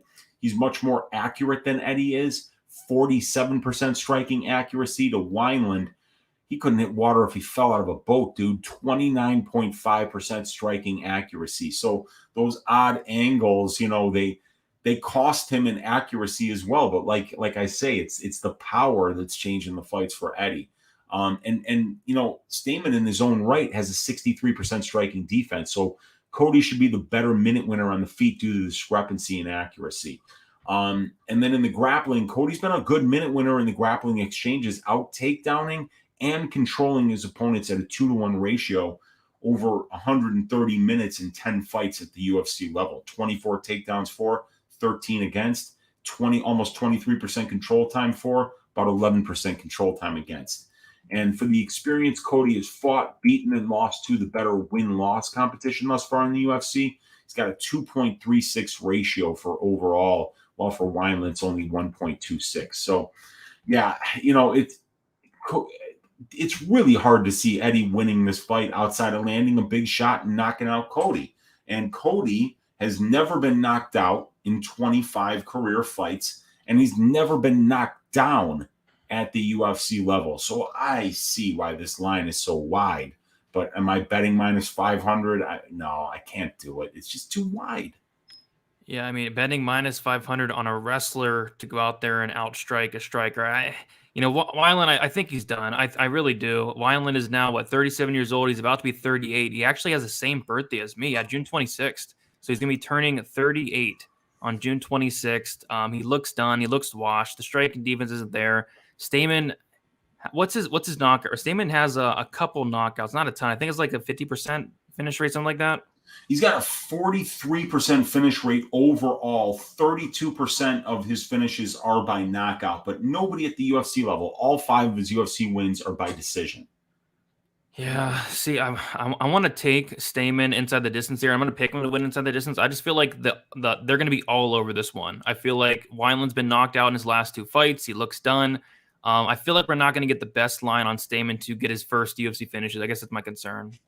Yeah, I mean, God damn it. If you're paying almost close to even money for that, you don't do it. I mean, Cody's just not a good enough finisher, even though Eddie's been finished in 60% of his 15 pro losses inside the distance. So that's 9 of 15. Still at the UFC level, it's 4 of 9. So, yeah, but God, it's hard. This fight is a huge stay away from me because I could see Stamen. Normally I would just bet Stamen by decision, but Wineland's getting old. He's getting a lot more hittable. He's looking a lot chinnier. So, I could see Stamen getting the decision win. I could see him mixing in grappling, winning minutes on the ground. And I could see him getting a knockout or a submission as well. So, man, I feel like it's Stamen easily wins this fight, but there's not a bettable line there. Yeah, Stamen opened up minus 275. I would have been somewhat interested there, but yeah, he's now minus 500 and growing. I think is going to be even a bigger favorite by fight time. Pretty big parlay piece this week, and rightfully so. Eddie Wineland plus 235. He's currently plus 375. So yeah, it's wide. Can't really do much with that, but yeah, the picks clearly Stamen here. Yeah, I agree, man. It's unless Wineland lands a big shot, and if he did, it would be the first time that Stamen's been knocked down or out in the UFC. So, yeah, it's Stamen feels very safe, but this line is steamed. Yep, and like I said earlier, that's the case for every single fight. And we'll talk about a bunch more where the favorites should win, but these lines are steamed, including the next one. My goodness, Weezy, being a content creator is so hard. You have to wake up and you have to go and tape a 6-4 Gloria DePaula, and not only that, you got to tape Maria Oliveira. It's tough, but it's our job. We got to do it, and we got to talk about it, and we're going to talk about it right now. We have Maria Oliveira versus Gloria DePaula. We have Oliveira, who is 25 years old, 5'5" with a 69-inch reach. DePaula, she is 26 years old, 5'5" with a 67-inch reach. Oliveira, 1 year younger, and Oliveira with a 2-inch reach advantage. Oliveira made her debut against Tabitha Ricci. She lost that fight by decision. Ricci was able to take her down several times and control her. And then she also did fight on the Contender Series against Marina Rodriguez. First of all, I can't believe that the fight was sanctioned. Rodriguez hurt her a couple times. Rodriguez took her down, landed some knees, and Oliveira actually quit the fight. She waved her arm. She said, no more, no more. And then the ref stopped the fight there. So, I mean, can't really blame her too much, I guess. It was Marina Rodriguez. It's a terrible, terrible matchup, and I can't believe it happened, but it did happen, and she did lose that fight by like a TKO there. So DePaula, on the other hand, she is 3-2 in her last 5 fights. She won a fight on the Contender Series. She looked pretty solid there, and then she made her debut against Jinh Yu Frey, lost that fight by decision. She got knocked out by Cheyenne Vlismas, and then she won a decision against Diana Belbita, very close fight here. So, yeah, it's another one of those fights where we have a really big favorite, and my goodness, I caution anybody, do not lay minus 260 on Gloria DePaula. That just seems like a recipe for disaster. I like her to win this fight. I think her striking is actually pretty good. We didn't get to see it a ton in the Jinh Yu Frey fight because Frey was able to take her down and control her. We didn't get to see it at all in the Vlismas fight. Vlismas took her down. DePaula stood up, and then she got head kicked. But we did get to see it a little bit in the Belbita fight. It looked solid. It looks solid in the Contender Series fight as well. So I like her striking. And then I also think she has a good path to victory here. So she doesn't wrestle as much as I'd like to see if I were to lay minus 260 on DePaula, which I would never do anything like that. But I think she has a good path to victory here in taking down Maria Oliveira, who was taken down against Marina Rodriguez on the Contender Series, was taken down in her debut multiple times against Tabitha Ricci. I think DePaula could go out there and absolutely get takedowns. And if she does, I think she can control Oliveira. But DePaula thus far is only 1 for 5 on her takedowns. She did attempt like 4 against Belbita, so I do like to see that. I'd like to see DePaula come in here with that game plan, but yeah, on the feet, it should be close. Oliveira, her striking's decent. She's long, she's rangy, has a little bit of power. I feel like on the feet, it's somewhat close, but I do favor DePaula. And then I feel like DePaula just has a big path to victory if she does choose to use it and getting the fight down to the mat. So I favor DePaula here, but yeah, I would never, ever, ever, ever, ever, ever, ever lay minus 260 on Glory DePaula. Weezy, how do you feel about this fight? Yeah, Tim said it in the chat best, minus 260 on women's MMA. What could go wrong? Nothing could go wrong. Oh God, man, this is a rough one, dude. Because Gloria's looked really good in the striking. She has. I mean, when she was fighting Jim Yu Fry, she was winning those stand-up exchanges pretty clearly. But Jin was just able to take her down. And the same thing with the Tabitha Ricci fight for Maria Oliveira. She had some success in the striking, and she was the much bigger, longer lady there. So, but Tabitha was just pretty easily able to take her down 6 times, control her for almost 37% of the fight. It's like 3/8 of the fight. It's really easy to win fights when you're controlling your opponent for 3/8 of the fight. So, yeah, do we know if DePaula is going to wrestle? Not really. Do we care? Not really. I mean, this is a blown out line. I'm not betting Maria de Oliveira here. And if you're laying minus 260 on Gloria DePaula, clearly you haven't been listening to the warnings and the 1-800-GAMBLER promotions that Brady and I have been doing here on Stat Diggers for the last year for you guys. I mean, we've been in those padded rooms, Brady. We know what it's like. That's why we're preaching to these guys here, because we've been there. We've made those mistakes. It's like the counselor at the drug rehabilitation place, right? They've been on benders. That they know what it's like. They're trying to help you to, put that part of your life behind you. The part of the life that we want to put behind us, you guys, is laying minus 260 on low-level women's MMA where the favorite is 6-4 in her career, and 2-2 at the UFC level with those wins being over Belbita and Macias. Are we laying minus 260 here? No. Are we getting beaten with a bag full of oranges if we bet this fight? You're goddamn right we are, and that's just the way it goes, man. Come on. We got to move on to the next one. This sucks. We're not doing it. We're not this week, Brady. Not today, Satan. Not today. Yeah, I mean it's unbettable. Like I couldn't live with myself if I went out there and I laid minus 265 on DePaula, and she went out there and lost and she didn't wrestle, and I couldn't live with myself. This fight's bad, man. I mean, DePaula opened up minus 175, and then she's currently minus 265. Are people betting this fight? I mean, it looks like money's coming in on DePaula as we speak, and Oliveira opened up plus 150, and she's currently plus 225. So again, I'd really caution everybody: do not parlay Glory DePaula. She probably wins, but you'll feel bad about yourself all week. And if she loses, you'll really feel bad about yourself. You'll probably put a hole in the wall, maybe a hole in your TV. I've been there. I've done that. I've bet on Gina Mazzani before. It feels terrible. And I've learned my lesson 100%. And I just Corey don't bet McKenna. on. We both bet on Corey McKenna. We can name a ton of time, and I just don't do it anymore. Like it's saving my life, basically, not betting on fights like this. So I'm not betting it, but the pick's DePaula. Yeah, I guess the pick is DePaula. I just want to be really clear about this: is that Oliveira, the fights that she's lost is because she's losing on the ground mostly. She's a talented striker. That's why she's in the UFC. It's because her striking is better than her grappling, and that's where DePaula is at her best as well. So, this is bad. But I mean, if you put a gun to my head and made me bet this fight, I'd take that plus money on Oliveira because I am not laying minus 260 on Glory DePaula. No chance in hell. Yeah, Ice Viking saying shame. Shame on any of you. Oh, my goodness. Well, all right. We'll move on, man, to the next fight. We have, if I can pull it up here, there it is. Court McGee going against Jeremiah Wells. We have Court McGee, who is 37 years old, 5'11" with a 75-inch reach. Jeremiah Wells, 35 years old, 5'9" with a 75-inch reach. Wells only 2 years younger. And then Court McGee is going to have a 2-inch height advantage. Jeremiah Wells training out of the Renzo Gracie Philly gym, which has been on complete fire. You know, guys like Sean Brady, guys like Pat Sabatini, the guys over there at Renzo Gracie Philly are absolutely killing it.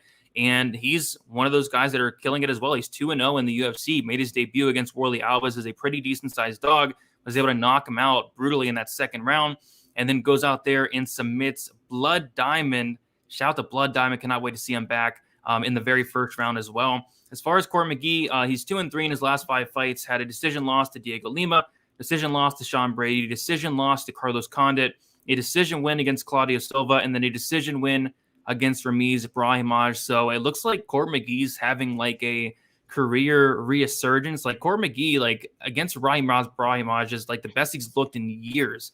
His cardio looks on point. His striking looks on point. And Ramiz Brahimaj is a legit BJJ black belt. I think he's actually a purple belt, but he's legit grappler in general, a legit wrestler as well. Young guy, really talented guy. And Court McGee went out there and he was the guy that took down Ramiz Brahimaj when it really thought it would be the other way around, but it was McGee that did that. And then on the feet, McGee was having success. He was hurting Brahimaj on the feet as well and just cruised to a decision there. So McGee looked really, really good in his last fight. So yeah, it's this is the closest line of fight on the entire card, Weezy. I'm really curious to hear your thoughts on this one. Yeah, I love this fight, and I love Court McGee. I've been a big fan of his ever since he came into the UFC. I remember him on The Ultimate Fighter. I remember being like, you gotta check this guy out. He's died twice, you know. Court, you know, died on the table twice from heroin overdoses and lived through it. So a really tough guy. And one thing that I was saying before that Brahimaj fight, and I was pounding the table, you and I, we both had bets on Court McGee, was I was telling everybody who's on the Brahimaj side who thinks that he's going to be the better grappler here, you are so wrong, it's not even funny. Let's get this out of the way. Court McGee is one of the best grapplers in the 170-pound division, period. This guy is incredibly legit. 1.87 takedowns per 15 minutes over a 19-fight sample size. 24% control time for, 5% control time against. So this guy is out-controlling his opponents at about a 5-to-1 ratio over a 19-fight sample size. 70% takedown defense, gets taken down less than 1 time per 15 minutes, less than a quarter submission attempt allowed. Jeremiah Wells is definitely winning grappling exchanges, but against Blood Diamond. So 78.45% control time for, 4.11% control time against. McGee, good minute winner on the feet as well here. Over a very large sample size where he's 10-9 in the UFC, he lands 1 more significant strike per minute than he absorbs, and he's throwing over 3 more significant strike attempts per minute than his opponents are. So what Court really does well is mixes in the wrestling to win minutes on the ground when it's necessary. He has conditioning for days, and he uses that conditioning to push a pace, out-volume his opponents so that when he's on the feet, he's landing more strikes. And when he's not liking how it goes on the feet, he's able to have the gas tank to push a wrestling-heavy game plan that will allow him to be able to put the fight into places where his opponent isn't as comfortable. So we look at where Jeremiah is at a deficit here, and he's at a 2-inch height deficit. He's at an 18-fight pro experience deficit, 200 more minutes in the pro cage for McGee, about 6 more years as a pro, 17 more UFC level fights, 250 more minutes in the UFC cage. I mean, that's a lifetime of experience here. Wells, 80% finish rate. Court McGee, 48% finish rate. And Court McGee has only been finished once in 10 professional losses. It was by Santiago Ponzinibbio by knockout. So Court McGee is ridiculously durable. The guy has died twice and come back from that. So not many people are that durable. But Wells is very explosive. You know, he landed a knockdown against Worley Alves, and he just, controlled Blood Diamond on the mat. But look, this is a big step up in competition. Look, the last 5 names for Jeremiah Wells are Vinicius de Jesus, Mumia Abu De Ali, Marco Smalman, Worley Alves, and then Blood Diamond, while Court McGee is fighting Diego Lima, Sean Brady, Carlos Condit, Hannibal Silva, and Brahimaj. So I really do think that I'm favoring McGee in this spot. He's the more experienced fighter. He's the better conditioned fighter. He's just as good of a submission grappler and wrestler as Wells is. And he's just fought the much better brand of competition, beaten the much better brand of competition. And I love the conditioning and the volume and this new version, this resurging version of Court McGee, in my opinion, is the best version that we've seen in a long time. And I think they're giving him the right type of opponent so that he can continue to thrive. I like Court McGee to win this fight. Yeah, it's a good. I think it's a good spot for. I mean, cardio is something that really sticks out to me on this one. Court McGee, phenomenal cardio, like you says. He kind of weaponizes that cardio as well. I always like seeing that out of guys.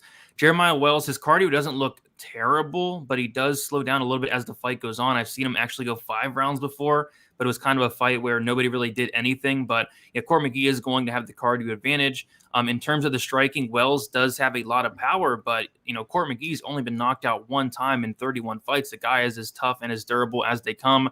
On top of that, like you said, Court McGee's fought the much better competition by a mile. It's not even close. He's the more experienced fighter by a mile. It's not even close.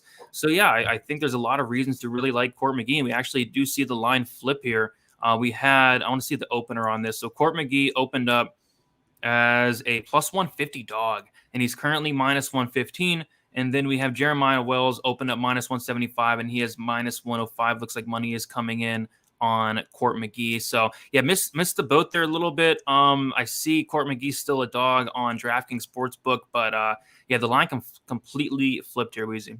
Yeah. Hey, look, it's a step up for Wells. Let's face it. This guy McGee has been grappling with everybody in this division. You look at the names on this guy's resume. He's not afraid to go to the ground with anybody. And he brings some really interesting attributes with the conditioning and with the volume that he brings. And his ground game is severely underrated. Court McGee by decision will be a track bet for me this week for sure. Yeah, and then I think I bet against Brahimaj, the Court McGee decision only against Brahimaj, and I like that as well. So I'm curious to see what they put that out at. But yeah, Court McGee by decision. If you like Jeremiah Wells, I guess inside the distance would be the look. But again, Court McGee is very, very tough. Yeah, I wouldn't bet on anyone to finish Court McGee. I mean, it could happen. Wells is that explosive. Of course it could happen. But I mean, you're talking about a guy in McGee, like you say, done finished once in 31 fights. You don't bet into shit like that. You just don't. Yeah, you really don't. So yeah, people in the chat saying they want people to bet on McGee. Yeah, if you like Wells, I'd probably sit back and wait. I think more money is going to come in on McGee. Not completely sure, but yeah, I think I'm leaning McGee myself. But just sucks. Missed out on that plus 150, plus 130. That kind of sucks. But yeah, he's like minus 115 now. So I don't know if I'm going to bet it, but the pick is going to be probably McGee there.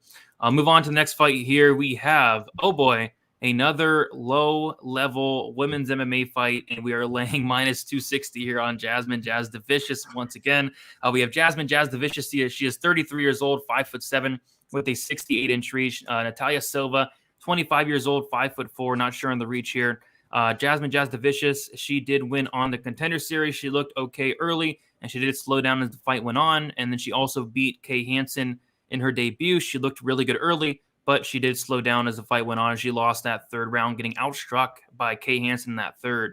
Natalia Silva, she is 5-0 in her last 5 fights, all 5 of her wins coming by submission. Yeah, went and watched some tape on Natalia Silva, was able to watch a couple fights there. And yeah, her striking is not the best. I think Jasmine Jasudavicius is going to have the striking advantage here. Natalia Silva is going to want to get this fight down to the mat. That's what she's trying to do in the majority of her fights. And she is successful in doing so a lot of times. She will also pull guard at times as well. But this is a striker versus a grappler here, although Jasmine has shown some wrestling in her own right. And yeah, I think this is a fight where I think kind of like the Kay Hansen fight. I think Kay Hansen obviously wanted to get the fight down to the mat, but it was the size that really played a factor in that fight. I kind of see the same thing happening here. Jasmine Jasudavicius is huge for the division. She's going to have a 3-inch height advantage. and I'm pretty confident she's going to have a pretty big reach advantage as well. I think Jasmine Jasudavicius is the better striker, and I think Jasmine Jasudavicius can stuff takedowns. I think her takedown defense looked much improved against Kay Hansen. I thought her ground game looked much improved against Kay Hansen as well, so I like that out of Jasmine.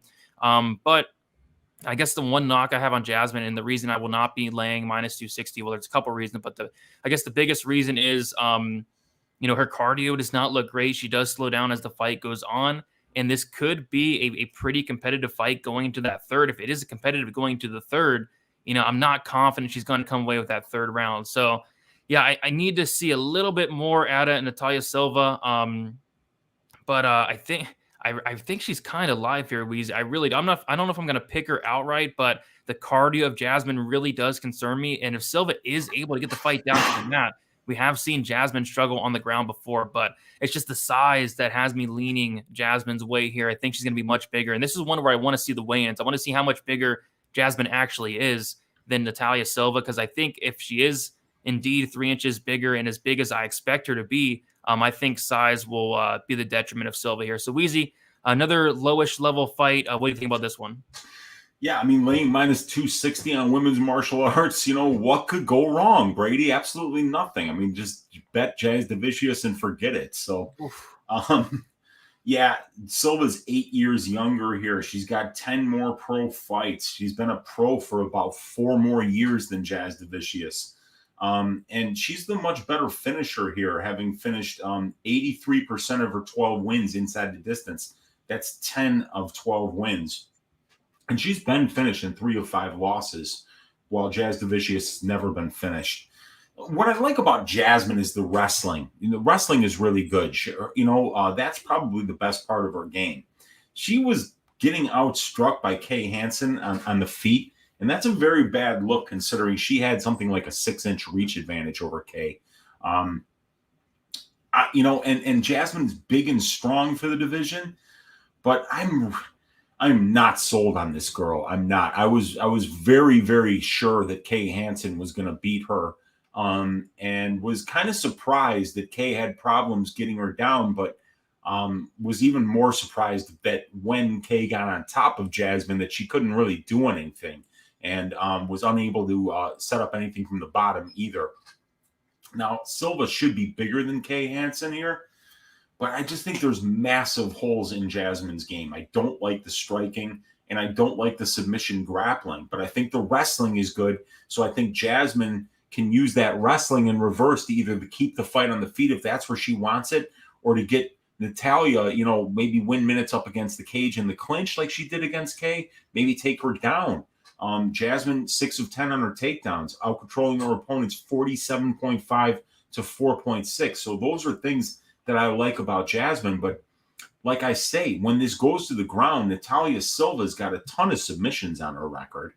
And if you look at that record, it's 12-5-1. But if I'm not mistaken, I think she started her career something like 2-3-1.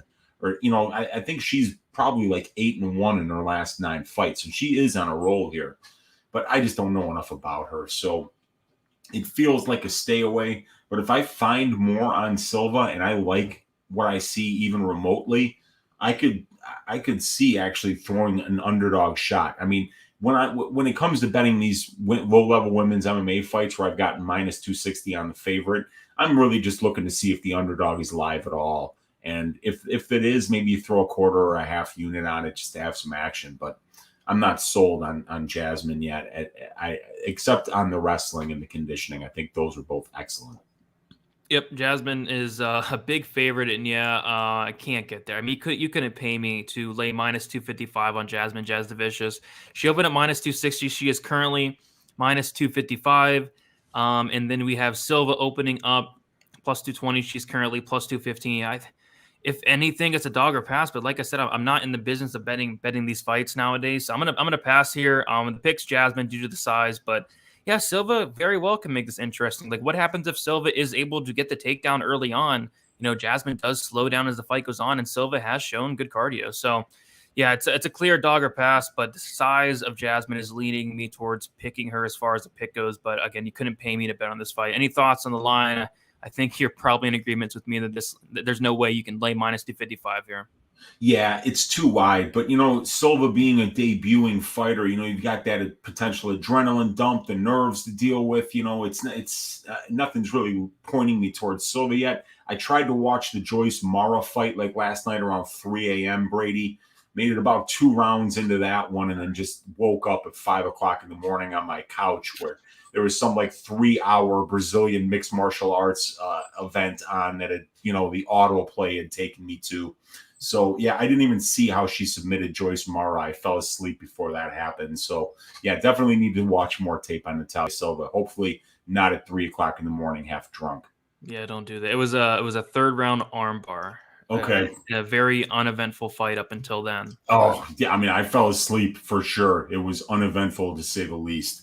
Yeah, for sure. But I have one question before we continue, Weezy. Okay. Is the win fight still on?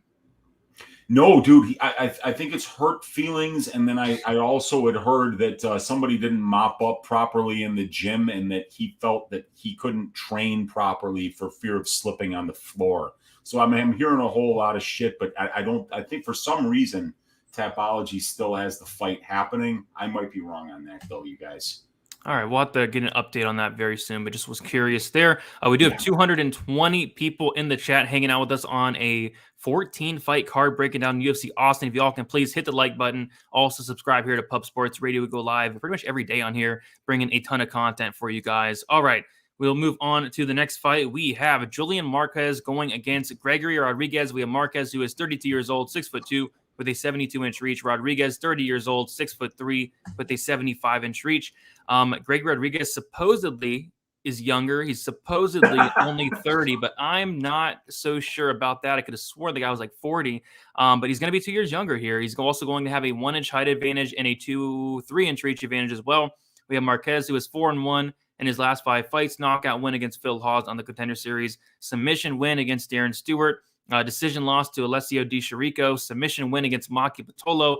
Very good comeback win there, and then a submission win against Sam Alvey. As far as Rodrigues goes, he is 3-2 in his last 5 fights. He made his debut against Dusko Todorovic, won that fight by decision. He did lose against Jordan Williams by knockout in the first round on the Contender Series, which is not the best look in the world, but Williams does hit hard. And he did knock out Jung Young Park in the second round, and then he won a very close and competitive decision against Armin Petrosian, a fight that I thought really could have went either way.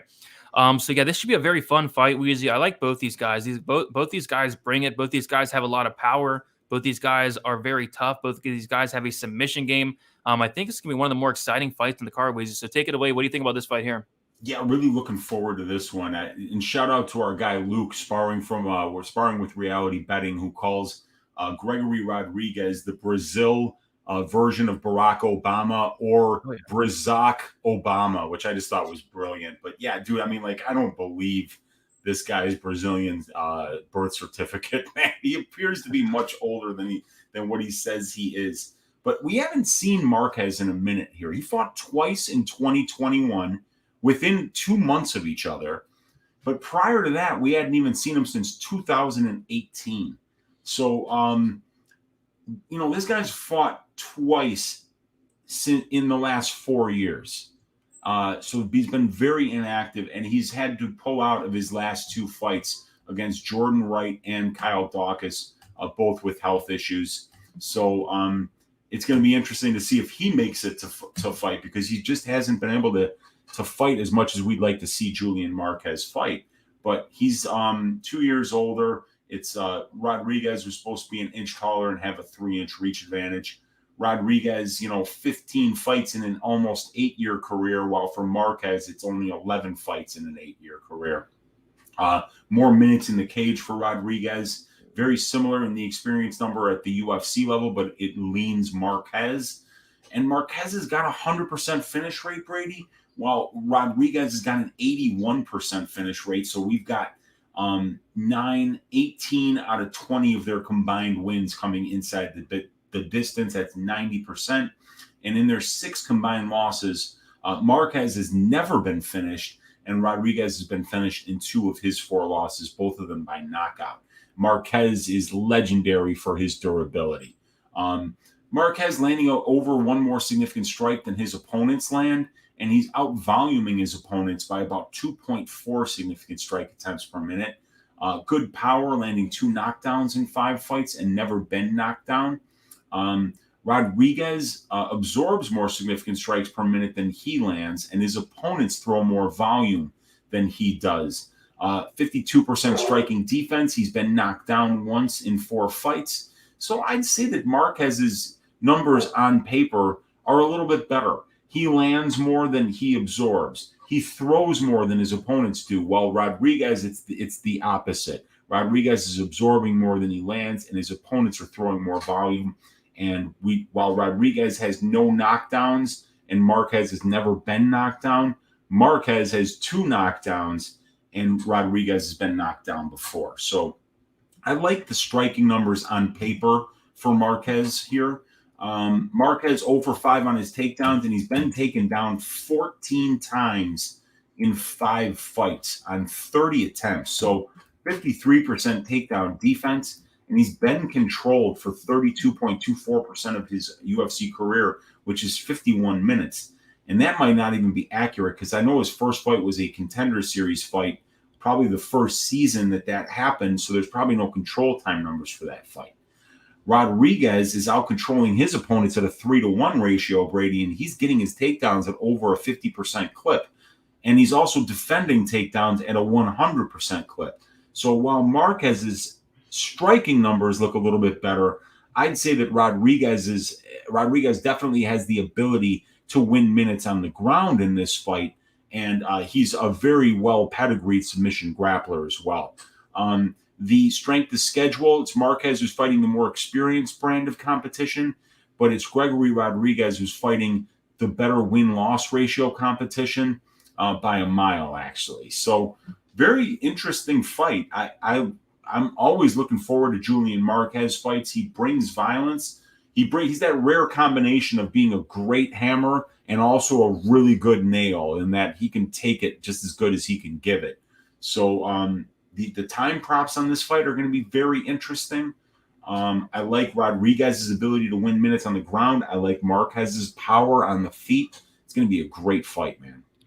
Yep, absolutely. And yeah, I think that's a clear path to victory for Marquez. I mean, for Rodrigues, like Marquez getting taken down 14 times, okay, that's concerning. But I guess what concerns me is just Maki Pitolo, out of all people. Maki Pitolo went out there and took him down 5 times and controlled him for 9 minutes. Maki Pitolo has since then been cut. I'm a big fan of Maki Pitolo. The guy's awesome. Coconut bombs. He hits hard, but just wasn't really expecting Maki Pitolo to go out there and control this guy the entire first round, over half of the second round. And then, he slowed down and Marquez, finished him late. But that was a big red flag going in, looking at the tape for that one. I feel like Rodrigues, this guy's a black belt. This guy's grappling is legit. He doesn't use it as much as he should. But if Rodrigues wants a clear path to victory, why not exploit that 53% takedown defense of Julian Marquez and get this fight down to the mat? We take a look at Rodrigues in his last fight against Armen Petrosyan. I was kind of thinking the same thing, though. I was thinking Petrosyan, this guy's no joke on the feet, and he showed that in the fight. Rodrigues went out there and attempted a massive 0 takedowns in the first round, and then he finally attempts one in the second round, and then he attempts one in the third round. He gets it, and he's able to control him for a little bit. But I would have liked Rodrigues to go for takedowns, much earlier on there. And then he was able to take down Jung Young Park 2 times. He was 2 for 4 on takedowns there. He did show some good control. And I feel like if he goes to his takedown game, this is a very, very winnable fight. But if he wants to go out there and stand and bang and go chin for chin against Julian Marquez, it could get bad. You do not want to go chin for chin with Julian Marquez. You need a baseball bat to knock this guy out. This guy has one of the best chins you'll see. Like you said, he's a great nail. This guy can definitely take it. So although I think Rodrigues is overall the much better fighter here, it's hard to count out a guy. And Julian Marquez, this guy is the definition of a dog. He's going to come forward the entire time. He's going to try to take your head off. He's tough. He's never been finished, but that ground game is not great. The takedown defense is not great. And if Rodrigues wants to win this fight, you best believe he should be taking this fight down to the mat. So I'm curious to see where the odds are for this one. We have Rodrigues opening up -110 pick'em. He's currently -190. And then Marquez opening up -110. He's currently +165. There's 14 fights on this card, and there are 10 fighters that are -200 and greater, or in greater. So this is one of the closer line fights on the card. So any thoughts on that line, Weezy? Yeah, I lean Rodrigues, but my God, I think that this is going to be such a great fight. I could see this one going the distance, even though Marquez has a 100% finish rate, because Rodrigues, it's going to be difficult to finish Julian Marquez, but if it goes to the ground, Rodrigues has got an elite ground game. And like you said, man, if Maki Pitolo is styling on you on the ground, man, can you imagine what Hobocop is going to do to you? So it's a very interesting stylistic matchup. I mean, like, let me look at the prop template here and get some numbers for you guys. 20 of their 26 pro fights finishing inside the distance. That's 77%. And at the UFC level, it's 66.7% that have finished inside the distance. So yeah, it's definitely some good violence here. 1 of 3 combined losses at the UFC level have come inside the distance, but 5 of 6 wins have. So these guys are definitely great finishers, but they're both pretty durable. So great fight. I'm leaning Rodrigues, but man, if he starts to land some of them bees on Rodrigues, Marquez is going to be so live. And if Rodrigues makes a mistake of going into a war with Marquez, trying to knock him out, he might find himself being the one looking up at the lights. Yeah, absolutely. Because we saw Rodrigues in a lot of trouble in the Park fight. It looked like Park was about to finish him, and then Rodrigues, pulled it out and finished Park. But that was not a great look to me. Getting finished in the first round by Jordan Williams is not a great look to me. Like, if I'm laying -190 on Rodrigues here, I want him to go out there and go for takedowns and implement that game plan. I just don't know if I can trust him to do that. I mean, going out there and shooting 0 takedowns against Petrosian doesn't really make a ton of sense to me. So yeah, I mean, this is one where I don't know. I'm not laying -1. Like, this is probably a dog or pass. Like, I'm not laying -190 on Rodrigues unless I knew for a fact that he goes out there and goes for takedowns. And even then, like, if this fight gets extended, what is the cardio of Rodrigues going to look like? It only takes 1. Marquez hits very, very hard. I don't know. It's a tough one, and it's a tough one from a violent standpoint as well, because I feel like if there is a finish, it's probably Marquez knocking out Rodrigues. I don't know if Rodrigues is going to be able to knock this guy out. Maybe submit him, but Marquez has a good ground game in his own right. So the time props are kind of weird in this one. Yeah, what about a finish-only prop for Marquez? Ooh. Yeah, he's probably dog money too.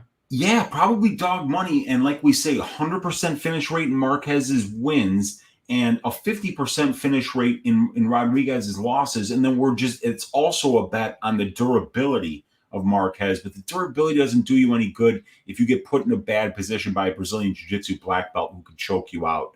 I mean, durability is great, but you can't grow gills while you're being choked. So, yeah, I mean, obviously, both of these guys are alive for a finish. This is going to be a great fight, but that finish-only prop for Marquez, especially if it's a plus money, might be a cheeky little bet here, Brady. Yeah, definitely could be something to look at for sure. But we will keep moving on to the next fight. And we have a very high-level fight in this fight. I cannot wait to break this one down. We have Damir Ismagulov, who is 31 years old, 5'9", with a 70-inch reach. Guram Kutateladze, he is 30 years old, 5'11", with a 72-inch reach. It's going to be Guram, who is 1 year younger, 2-inch height advantage, and a 2-inch reach advantage as well. So yeah, like I said, very high level. Damir Ismagulov, he is 20-1, and we have Guram is the guy that defeated Mateusz Gamrot in his debut. Although I did score the fight for Gamrot, a lot of people did. I mean, still, going out there and being very competitive with Gamrot and ultimately getting the win is extremely impressive. Ismagulov is 5-0 in his last 5 fights. He went out there and beat Rafael Alves by decision in his last fight. He got a little sketchy early. Alves dropped him, but he was able to use his wrestling kind of take over and win that decision. He beat Thiago Moises by decision, Joe Alvarez by decision as well. So yeah, Damir Ismagulov is a very good fighter, as is Guram. We have not seen Guram in quite a long time. I think it's been over a year at this point since he has fought Gamrot. So yeah, this is should be a good fight, Weezy. Gamrot was able to take down Guram 5 times in their fight. I feel like Damir might come out here and try to implement somewhat of that same game plan. I think on the feet, it could be very competitive. I like what I see in terms of the striking of Guram. It should be one of the more competitive fights on the card, on a card with a bunch of big favorites. This is one of the more closely lined fights on the card. So how do you feel about this one, Weezy? Yeah, very interesting fight. We just don't get to see Guram that often. A 12-year career for Guram and only 14 fights. So this guy shows up once a year to fight. And we haven't seen him since, the Gamrot fight was like, 2 years ago? That one, let me see here. Try to pull it up too. It was a while ago. Yeah, I mean, it was a very long time ago. It was both of these guys. 1 year and 6 months. Yeah, 2020. And since then, he's pulled out of two different, was it Kutateladze? Yeah, Kutateladze both times pulls out of Don Madge fights. So in 2021 in March and in 2021 in August, he's had to pull out. So we just haven't seen him in a while. And we only saw him once in 2019 as well. So, yeah, I mean, in the last 4 years, we've seen Guram twice. So it's really kind of hard to know where this dude is at. What we do know about Ismagulov is that he's quietly one of the 155-pounders that nobody wants to fight. This guy has done very well for himself thus far. 4-0 in the UFC, big win over Gorgees where he dominated him. He just was able to keep the Alvarez fight on the feet and win all the striking exchanges there. One against Moises, one against Alves. But, Guram is good. He's a very, very accomplished kickboxer. And even though he was taken down 5 times in the Gamrot fight, he did a good job of getting back up to his feet. And he stopped 11 of those takedown attempts as well. So he's seen a wrestling-heavy game plan, faced 16 takedown attempts in his first UFC fight, and managed to keep the fight standing for 3/4 of the time. So that's pretty good. We do know that Guram can, nullify some good grappling, as we've seen him do that. He's getting outlanded and outthrown at the UFC level, while Damir has just been a master of winning minutes on the feet. He lands 3.75, only absorbs 1.9. So that's a 2-to-1 ratio of strikes landed per minute to strikes absorbed per minute. And then he's also throwing about 3 more significant strike attempts per minute than his opponents are. Add to the fact that Damir has never been taken down, showing 100% takedown defense, and has been only controlled for 2.5% of the 60 minutes that he's been in the cage. That's less than a minute and a half. So a minute and a half out of 60. So Guram probably not going to be able to win minutes on the ground against Ismagulov. He's going to have to do it on the feet. And if he's going to do that, he's going to need to outvolume Ismagulov, which he didn't show the ability to be able to do that because he's a kickboxer that throws so many strange high amplitude techniques. You got to believe he's going to have to land something big here. Otherwise, Ismagulov just cruises to another decision victory. Yeah, for sure.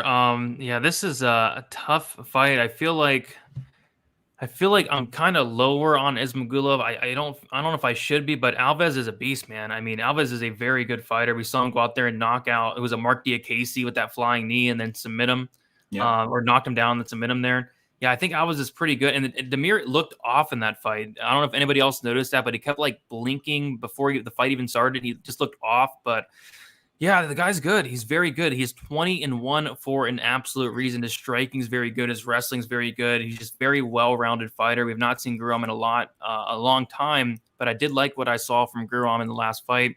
On the feet, yeah, it's going to probably be competitive. I like the power of Guram, but yeah, Damir just has that. I mean, he's only absorbed 1.9 significant strikes per minute. This guy's very good on the mat, and I feel like he can go out there and get takedowns as well. So, yeah, I feel like it's Damir. Again, one of the more closely lined fights on the card. We have Damir opening up minus 180, is now minus 161. Guram opening up plus 155. He's currently plus 141. This is one where I want to see the weigh-ins. Damir did have to pull out of his last fight against Mustafayev, UFC 267.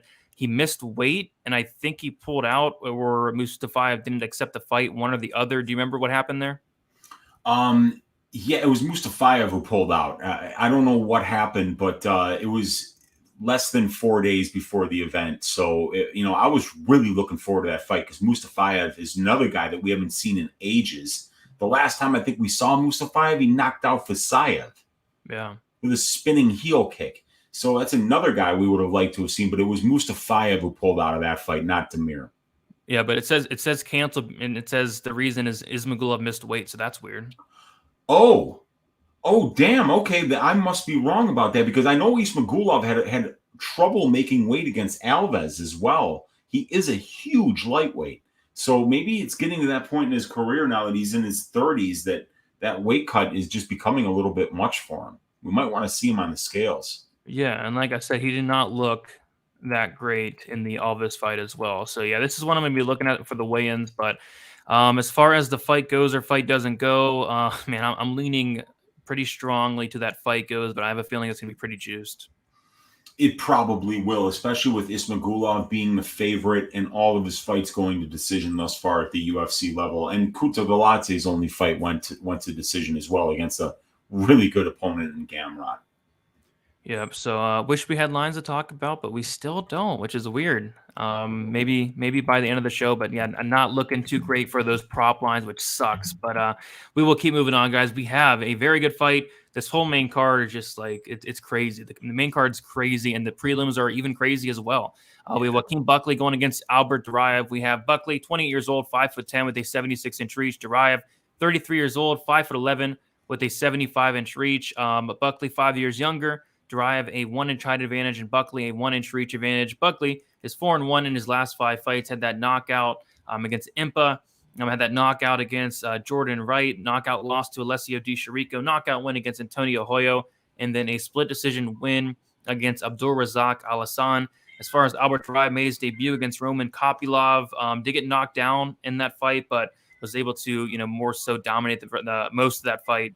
And he's 5-0 in his last 5 fights. So yeah, still have some PTSD from that Duraev fight I had. I think that the under or the fight doesn't go. Duraev was so close to finishing Kopylov, and then Kopylov almost finished Duraev. So really back and forth fight there. But I thought he looked good. Should be a very interesting fight, Weezy. How do you feel about this one? Yeah, very good fight. Buckley 5 years younger, but it's Duraev with a 1-inch height advantage. Buckley with a 1-inch reach advantage. Buckley's the southpaw. Identical amount of fights, almost identical amount of cage time. It's just Duraev's been a pro for about 3 more years. But it's Buckley who's got 4 more UFC fights and a little more time in the UFC cage. Both these guys, great finishers, 80% for Duraev, 71% for Buckley. And they've both been finished. As Buckley's been finishing 3 of 4 losses, and Duraev has been finishing all 3 of his losses, all by knockout too. And we've seen him get knocked down by Kopylov, another great striker. So definitely got me leaning violence right off the bat here. We see that Buckley lands just a little bit more than he absorbs in the striking, which is really impressive in my opinion, because he's landing a knockdown. He's got 4 knockdowns in 6 fights. So the dude's got serious power. Usually guys with that kind of fight-changing power are actually absorbing more strikes than they land, simply because they can rely on that big shot, but not Buckley. He throws more volume than his opponents, and he lands just a slight amount more. So good power numbers, but he's also been knocked down 3 times in 6 fights. So Buckley is chinny as well, and he's shown the ability to lose moments on the feet. Now, Duraev has never knocked anyone down at the UFC level, and he's got a very nice, significant strike ratio, landing 3.95, absorbing only 2.33, and also throwing about 2.5 more significant strike attempts per minute than his opponents are. And he's been knocked down, like I said, once in 2 fights. But the grappling, I think, is obviously going to be the difference here. As we see, Duraev has only landed 2 takedowns in 2 fights, but from those 2 takedowns, he's controlling his opponents 46.62% of the time and only allowing 2.25% control time. So a master of winning minutes on the ground when he does get those takedowns. So this is a guy that you don't want on top of you. And the problem for Joaquin, in 6 UFC fights, he's only seen 5 takedowns, but God, he's given up 3 of them. So it's less than 50% takedown defense. but he's only been controlled for 8% of his UFC cage time thus far. So Joaquin has kept his fights on the feet about 80% of the time. And if he's able to do that against Duraev, you got to believe that he's going to be live here. But Duraev is going to have to get a takedown. I just feel like if this stays on the feet, it's going to be Buckley. And if it goes to the ground, it's going to be Duraev. But Duraev only 2 of 10 on takedown attempts. That's not great. You know, you'd like to see higher percentage of takedowns there so that you could count on him getting this fight to the ground. But we're going to need to see commitment to the wrestling from Albert here. And if he doesn't show that commitment, the ticket is going to be for Buckley, in my opinion. Yeah, I think this is a violent spot that sticks out. And again, I wish we could see the lines for it, but I think this fight has violence written all over it. Yeah, Buckley, up until the Abdulrazak Al-Hassan fight of all fights, he actually was not taken down. That was the first fight in the UFC that he was taken down. Abdul took him down 3 times.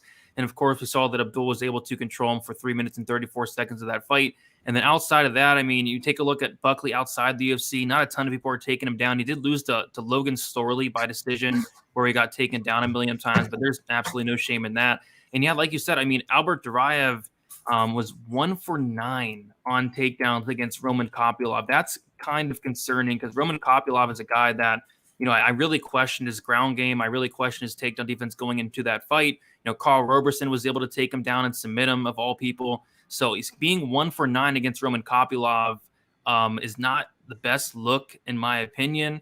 And Buckley, I believe he has a wrestling background as well. Like if Buckley is able to either A, stuff the takedowns, or B, get taken down and get back up, and if this is on the feet for long periods of time, I think Buckley's going to be very, very live for that knockout. So this is kind of a dog or pass for me, especially looking at the line. We have Duraev is actually a minus 205 favorite. He opened up minus 160, and Buckley plus 140 dog. He's currently plus 175. I think people might expect Duraev to go out here and be able to have a lot of success in the wrestling. I'm just not overly convinced he's going to do so. So I think it's a dog or pass for me here. And I'm going to be looking at those violence props. I'm going to be looking at Buckley by knockout. I'm going to be looking at the under 2.5. The fight doesn't go.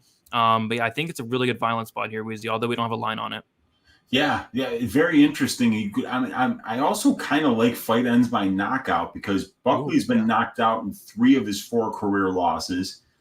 Duraev's been knocked out in all 3 of his career losses. But Duraev, the problem is that, you know, he gets submissions, you know, so if he's the one that has success on the ground here, he could potentially submit Buckley. And Buckley just hasn't seen a grappling heavy game plan yet. So we're gonna find out about Buckley's takedown defense and his ground game in this fight because if he's able to keep it standing, you know, I think he's gonna have a ton of success here. But I think Duraev's path is very clear in this fight. He doesn't want to be boxing with Buckley.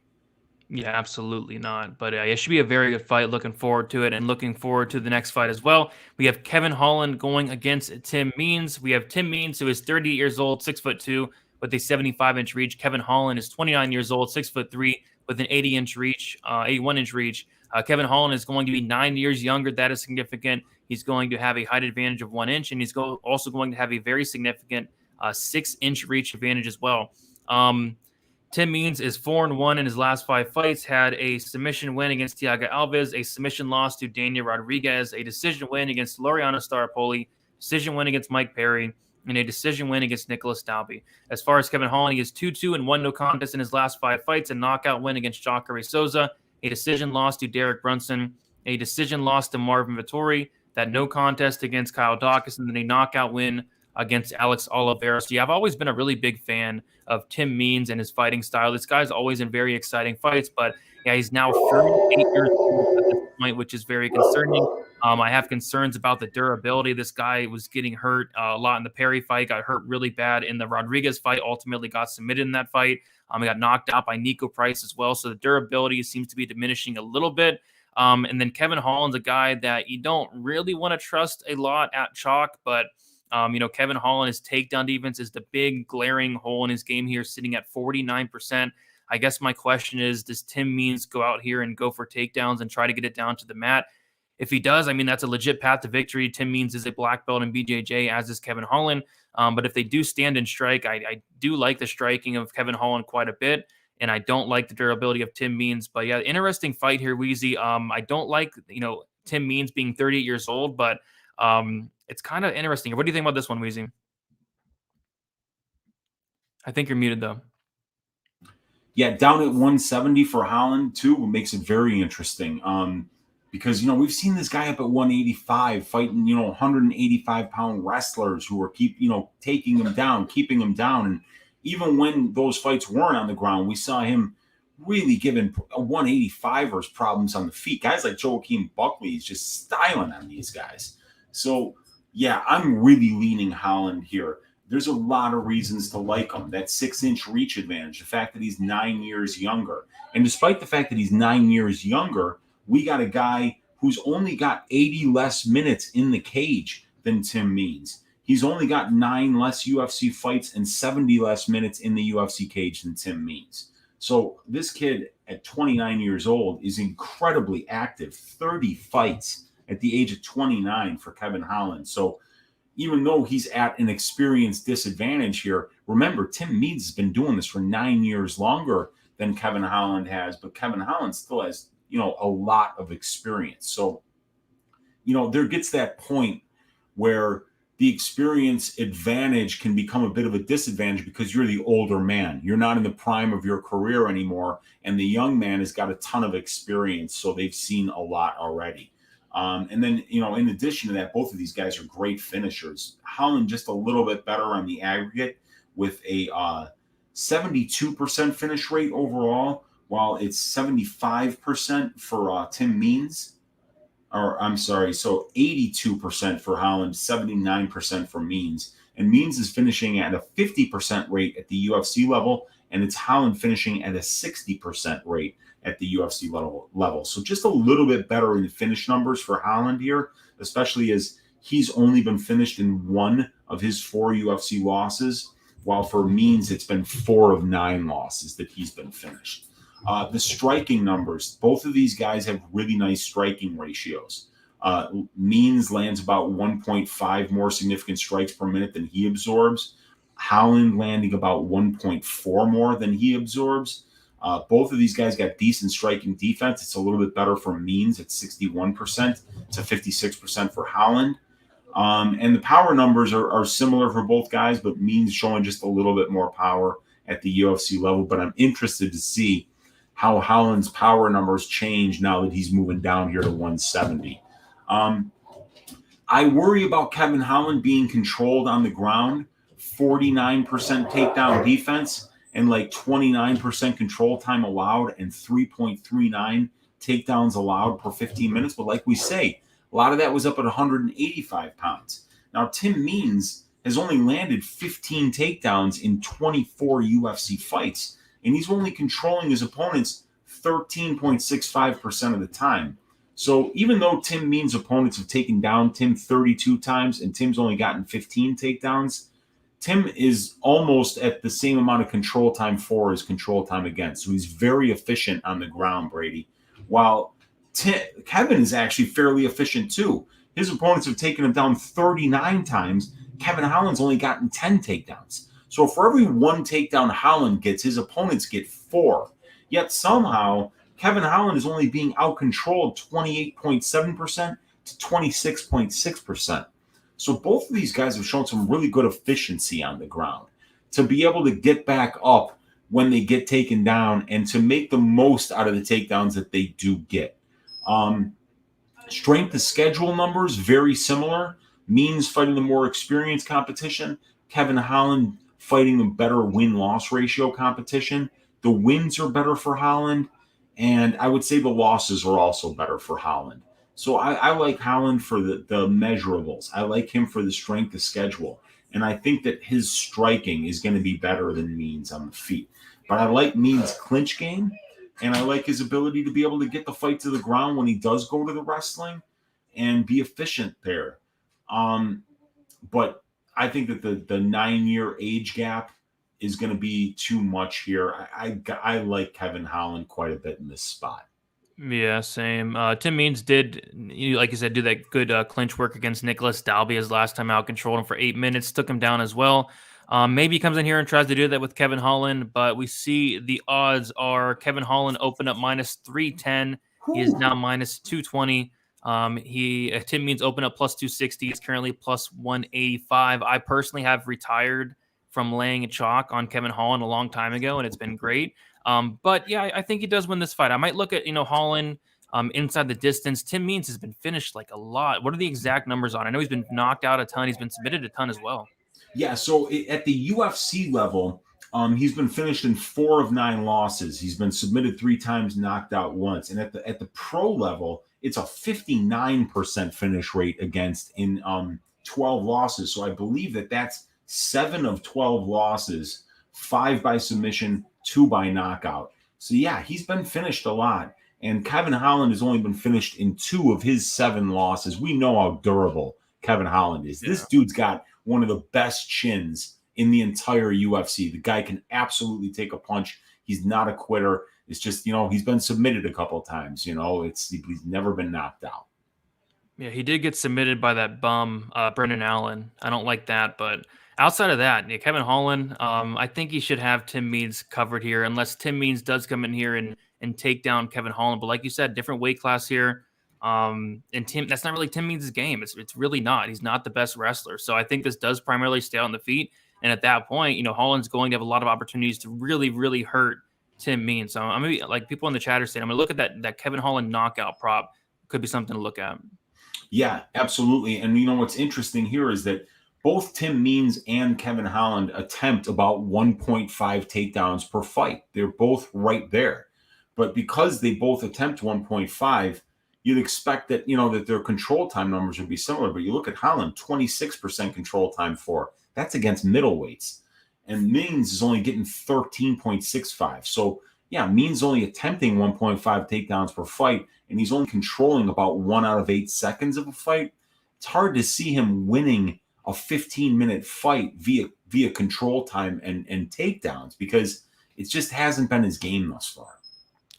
Yep, and in terms of the time props, I kind of feel like if you like Means, you probably like the over. If you like Holland, I mean, I guess it could go over as well, but I kind of do lean that Holland inside the distance. But yeah, no props out still.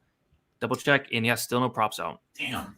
Oh, well, hey, we can only do our job. We can only control the things that we can control, Brady. I mean, Stack Diggers started only 5 minutes late today, and we're here every damn week doing the damn thing. So, at least we're better than FanDuel Sportsbook, who not only didn't drop a Na Liang prop on any fight, but not even a Kyung Ho Kong versus Denab Bakkarel prop. So let's just all give a good shame to FanDuel Sportsbook because they deserve it. If you don't drop props on one of the most prop-worthy fights of the year, we saw that fight announced, Brady, 2 months in advance, and we were like, where are the violence props? Every day. FanDuel wouldn't even give us shame. Oh, God, I agree. It's just terrible. But we did do a prop show, though, Weezy, on Thursday on the MMA Engine. We do probability, and by Thursday, we will most definitely have the props out, and we'll definitely be talking about them. So make sure you guys check us out there on Thursday for some probability. All right, we'll move on to the co-main event. We have Donald Cerrone going against Joe Lauzon. We have Donald Cerrone, 39 years old, 6'1", with a 73-inch reach. We have Joe Lauzon, 38 years old, 5'10", with a 71-inch reach. Joe Lauzon is 1 year younger, and Donald Cerrone has a 3-inch height advantage and a 2-inch reach advantage as well. We'll take a look at the last few fights. Donald Cerrone is 0-4-1 no contest in his last 5 fights. Knockout loss to Justin Gaethje. Knockout loss to Conor McGregor. Decision loss to Anthony Pettis. No contest against Nico Price. It was a draw, but I think Nico popped for some marijuana. And then a knockout loss against Alex Morono. As far as Joe Lauzon, he is 2-3 in his last 5 fights. A split decision win against Marcin Held. A decision loss against Stevie Ray. A knockout loss against Clay Guida. Knockout loss against Chris Grutzmacher. And a knockout win against Jonathan Pierce. So it was very frustrating. 1 month ago, it was UFC 274. This was a fight that it was probably one of my most anticipated fights. I had a big bet on the fight doesn't go to decision. I beat a ton of live movement. And of course, the fight gets pulled off during the card. Donald Cerrone, I think had like food poisoning. So I was really looking forward to some violence there. And I know for a fact that I'm not going to get anywhere near the line I got for that fight doesn't go this time around. And yeah, the reason I like that fight doesn't go is because both of these guys are finishers. And I think both these guys are, I think we can all agree that both these guys are more than on their way out. Joe Lauzon, I thought this guy was done like a couple years ago. I thought the guy even retired. Against Chris Grutzmacher, he retired on the stool I think the end of the second round. Against Clay Guida, he gets dropped bad and finished on the mat against Clay Guida. Clay Guida's not knocking out anybody. And then he comes back like 2 years after the Grutzmacher fight against Jonathan Pierce and goes out there and finishes Jonathan Pierce. And then since then, it's been almost 2 years again since we've seen Joe Lauzon. So I thought Lauzon was done back during that Clay Guida and Grutzmacher fights a couple of years ago. But no, he's back here against Donald Cerrone. And my goodness, Donald Cerrone's been looking like terrible. He's not won a fight in years. So this is a fight that's really hard to pick from like a pick perspective. I think violence is just the answer I'd go with because you can't be confident in either guy. I think both guys are done. Both guys are on their way out. I think stylistically, this is a very, very favorable fight for Donald Cerrone. I think he has very underrated BJJ, a very underrated ground game that we don't get to see a lot in general. I think he's the much better striker. It's not even close. But the chin is not there. The chin has completely diminished from Donald Cerrone, and Joe Lauzon comes out there very fast in the first round. He's going to try to take off Cerrone's head, and I feel like that's a very live outcome. But, we see that Lauzon, as the fight does go on, he slows down a ton. So I think it's one of those fights where if you like Joe Lauzon, you probably like that first round prop. And I think if it gets past the first or past a couple minutes even, I think Donald Cerrone knocks this guy out. So I'm on the Donald Cerrone side myself, but my goodness, you cannot be confident in this fight. No way, man. I mean, you add up these two guys' ages and you almost get to 80. Cerrone's 0-4-1 in his last 5 fights. Joe Lauzon 1-3 in his last 4. They're just both old at this point, and they're both very shop worn. Combined, over 500 minutes in the pro cage for these guys. But violence is the way to look at this one, because Cerrone's a notoriously slow starter, and Joe Lauzon is a notoriously fast starter. So you like a Lauzon ability to be able to get a first round finish. And after that happens, we see that Lauzon tends to gas out. He's balls to the wall. He doesn't have good wins. We talked about it, when this fight was supposed to happen a couple of months ago about, the wins that Lauzon has on his resume. Man, they're not impressive. A couple of good ones, over guys like Diego Sanchez and, I think maybe one over Miller or something like that. But other than that, man, it's like the bottom of the barrel guys that he's beaten. So, I think Cerrone's the better mixed martial artist. I think he's the better kickboxer, probably the better grappler too, and has fought and beaten a much better brand of competition for sure, and even lost to the better brand of competition. But, Donald Cerrone's 39 years old. He's got a kid, Joe Lauzon, we've seen him once in the last 3 years. What? I can't bet this fight, dude. I think the under 2.5 is a good look here. But other than that, man, it's which one of these guys is more shop worn? Which one of these guys is more shot? Which one of these guys wants it more? It's all narrative questions. And I'm not going to sit and watch 9 hours of tape to then come out the other side and say, I still don't fucking know who's going to win. Yeah, you can watch all the tape you want on these two. You're not going to find out anything really. Both these guys are. I don't know. It's a weird fight. It's a good fight. This is a phenomenal fight. I think it's going to be very fun. I'm going to be there live. I'm really looking forward to watching this fight. I was really looking forward to watching it last month at UFC 274. So going to get to see it here, and I'm going to have a violence bet on this fight. They're probably going to not get out a great line on it because it got smashed that fight week. I remember it closed around minus 225. It was minus 120, it opened up. So I'm probably not going to get the best line on it, but it's really hard to see this fight getting overly extended. Joe Lauzon's going to come out there crazy in the first round. Either he finishes Cerrone or I think he gets finished in his own right. And then they whispered something. I think it was Cerrone that whispered something into Joe Lauzon's ear at the ceremony weigh-ins. He said something like Like, let's get that bonus or something. So they're going to be bonus hunting. They're going to try to get that 50K. I think they're going to stand and bang up to one man falls. Cerrone's the much better striker, but the chin is just gone. So yeah, violence is the way to look. Both guys, very good finishers. Did we touch on the finish rates at all? I think Joe Lauzon is like a 93% finish rate. Donald Cerrone, up there as well. And then both guys have just been finished a ton. Yeah, Lauzon, even at the UFC level, Brady, 87% finish rate. And then for Cerrone, it's 69% finish rate at the UFC level. But I mean, overall, it's 75% for Cerrone and 93% for Lauzon. So just craziness. 26 of 28 wins inside the distance for Joe Lauzon. The guy fights like he's double parked, and he's not getting paid by the minute. Yeah, and then we'll touch on the line for a second. I don't recommend anybody bets on either of these fighters, but we have Donald Cerrone open up -170. He's now -158. Joe Lauzon opened up +145. He's currently +138. And yeah, how can you be confident on either side here? Yeah, I can't be, because it's, you just have to, it becomes something where you're looking at the narrative a lot more than you're looking at the tape and the numbers. And I just prefer to look at the tape and the numbers and to push the noise out, because these fighters lie about their height. They lie about what they're going to do in a fight. They lie about their game plans. So I don't want to listen to lies. The tape doesn't lie. The numbers, for the most part, don't lie. So I'll just stick with that for my analysis. And the analysis tells me that Cerrone's the better fighter. He's beaten the better competition. He seems to be more well-rounded. But he's 39 and Lauzon's 38. I don't know if either one of these guys cares. Yeah, don't look at those lies. There's a bunch of liars out there, Weezy, especially Jairzinho Rozenstruik. I mean, he's not 6'2". He's not. Yeah, he's not 6'4" either. That was the first iteration. When you go and you watch his first fight, you can go watch it on UFC Fight Pass. It's right there, 6'4". You could eye this dude and be like, "Come on, man, 6'4".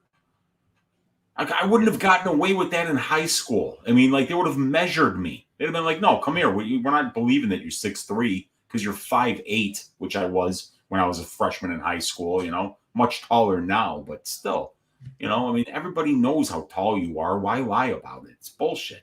Yeah, I don't know. We got F. Carrillo with another dono saying Brady ATX Tex Mex dono. Appreciate Carrillo. I think you're from Texas, right, Carrillo?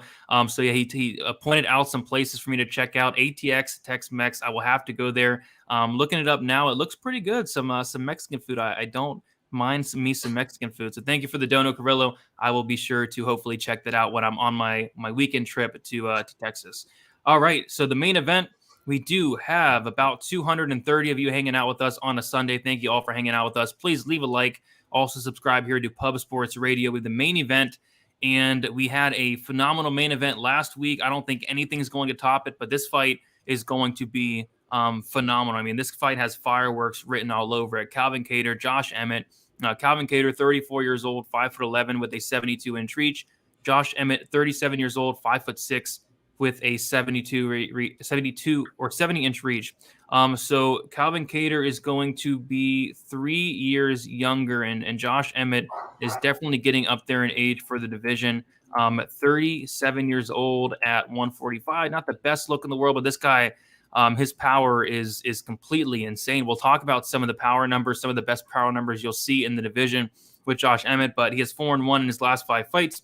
He got knocked out by Jeremy Stevens, a knockout win against Michael Johnson, a knockout win against Bektic, a decision win against Burgos, one of the best fights of the year that year, and then a decision win against Dan Ige. As far as Calvin Kattar, a decision loss to Zabit, a knockout win against Jeremy Stevens, a decision win against Dan Ige, a decision loss against Max Holloway, and a decision win against Giga Chikadze. A very, very fun fight there. So I was looking into this fight, and I was looking into Josh Emmett, and these power numbers just stuck out so bad. So he moved to 145 pounds, and since then, the dude has racked up 4, 5, 6, 7, 8, 9, 11 knockdowns in 1, 2, 3, 4, 5, 6, 7 fights. 11 knockdowns in 7 fights at 145 pounds. It just makes no sense whatsoever. Josh Emmett hits like an absolute truck. This is a good fight. It's a very good fight. I like Calvin Kattar. Calvin Kattar is going to be the younger fighter. He's going to have a big height advantage, a reach advantage. And what I like about Calvin Kattar is his boxing, but he fights very long as well. His combinations are very long, and I feel like he's going to have a lot of success in this fight. But my goodness, Josh Emmett, this guy hits like an absolute truck, and that would terrify me the entire fight if I did have a bet on Calvin Kattar here. But yeah, this should be a fun one, Weezy. It should be a very, very fun one. What do you think about this one here? Yeah, so Cater's more experienced, about 10 more fights almost, a little over 100 more minutes in the pro cage, about 4 more years as a pro as well. They both have 10 UFC fights, and Cater's just got a few more minutes in the UFC cage, right?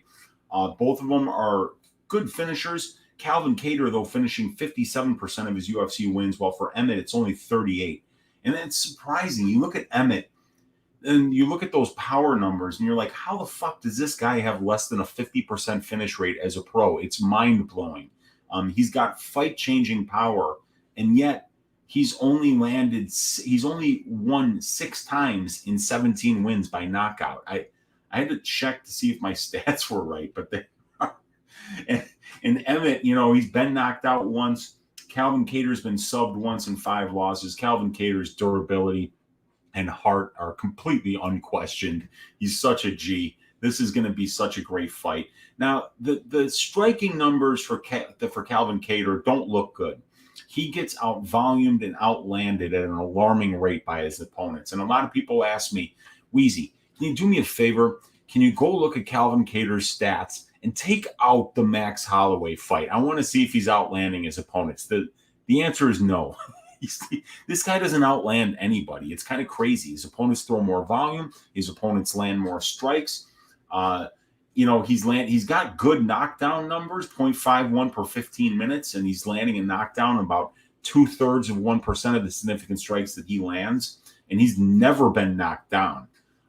But when you look at the striking numbers, you see those power numbers just jumping off the page for Emmett here. Like you said, 11 knockdowns in 10 UFC fights, but in 7 featherweight fights, 11 knockdowns. So he's absolutely changing the fights, with that power. But the other thing is that he's the one who lands more significant strikes per minute than he absorbs. So we can't really even say that we're sure that Kattar is going to be, or Kattar is going to be the minute winner on the feet here, because it's Emmett who actually throws as much volume as his opponents and lands a little bit more than his opponents. And he's landing with a lot more power. And we've only seen him knocked down once in 10 fights. So, and then we go to the grappling numbers, and we see Kattar has mixed in a little bit of grappling, but let's face it, 94% of his fights have taken place at striking range. Calvin Kattar prefers his strike.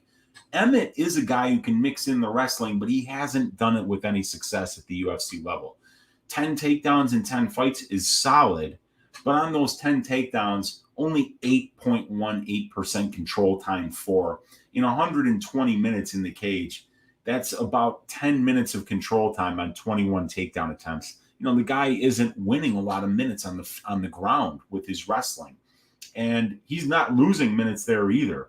Less than 4% control time allowed. So both Emmett and Kattar have spent over 87% of their UFC careers at striking range. So I think we can safely say, Brady, whoever wins the striking exchanges in this fight is going to win it.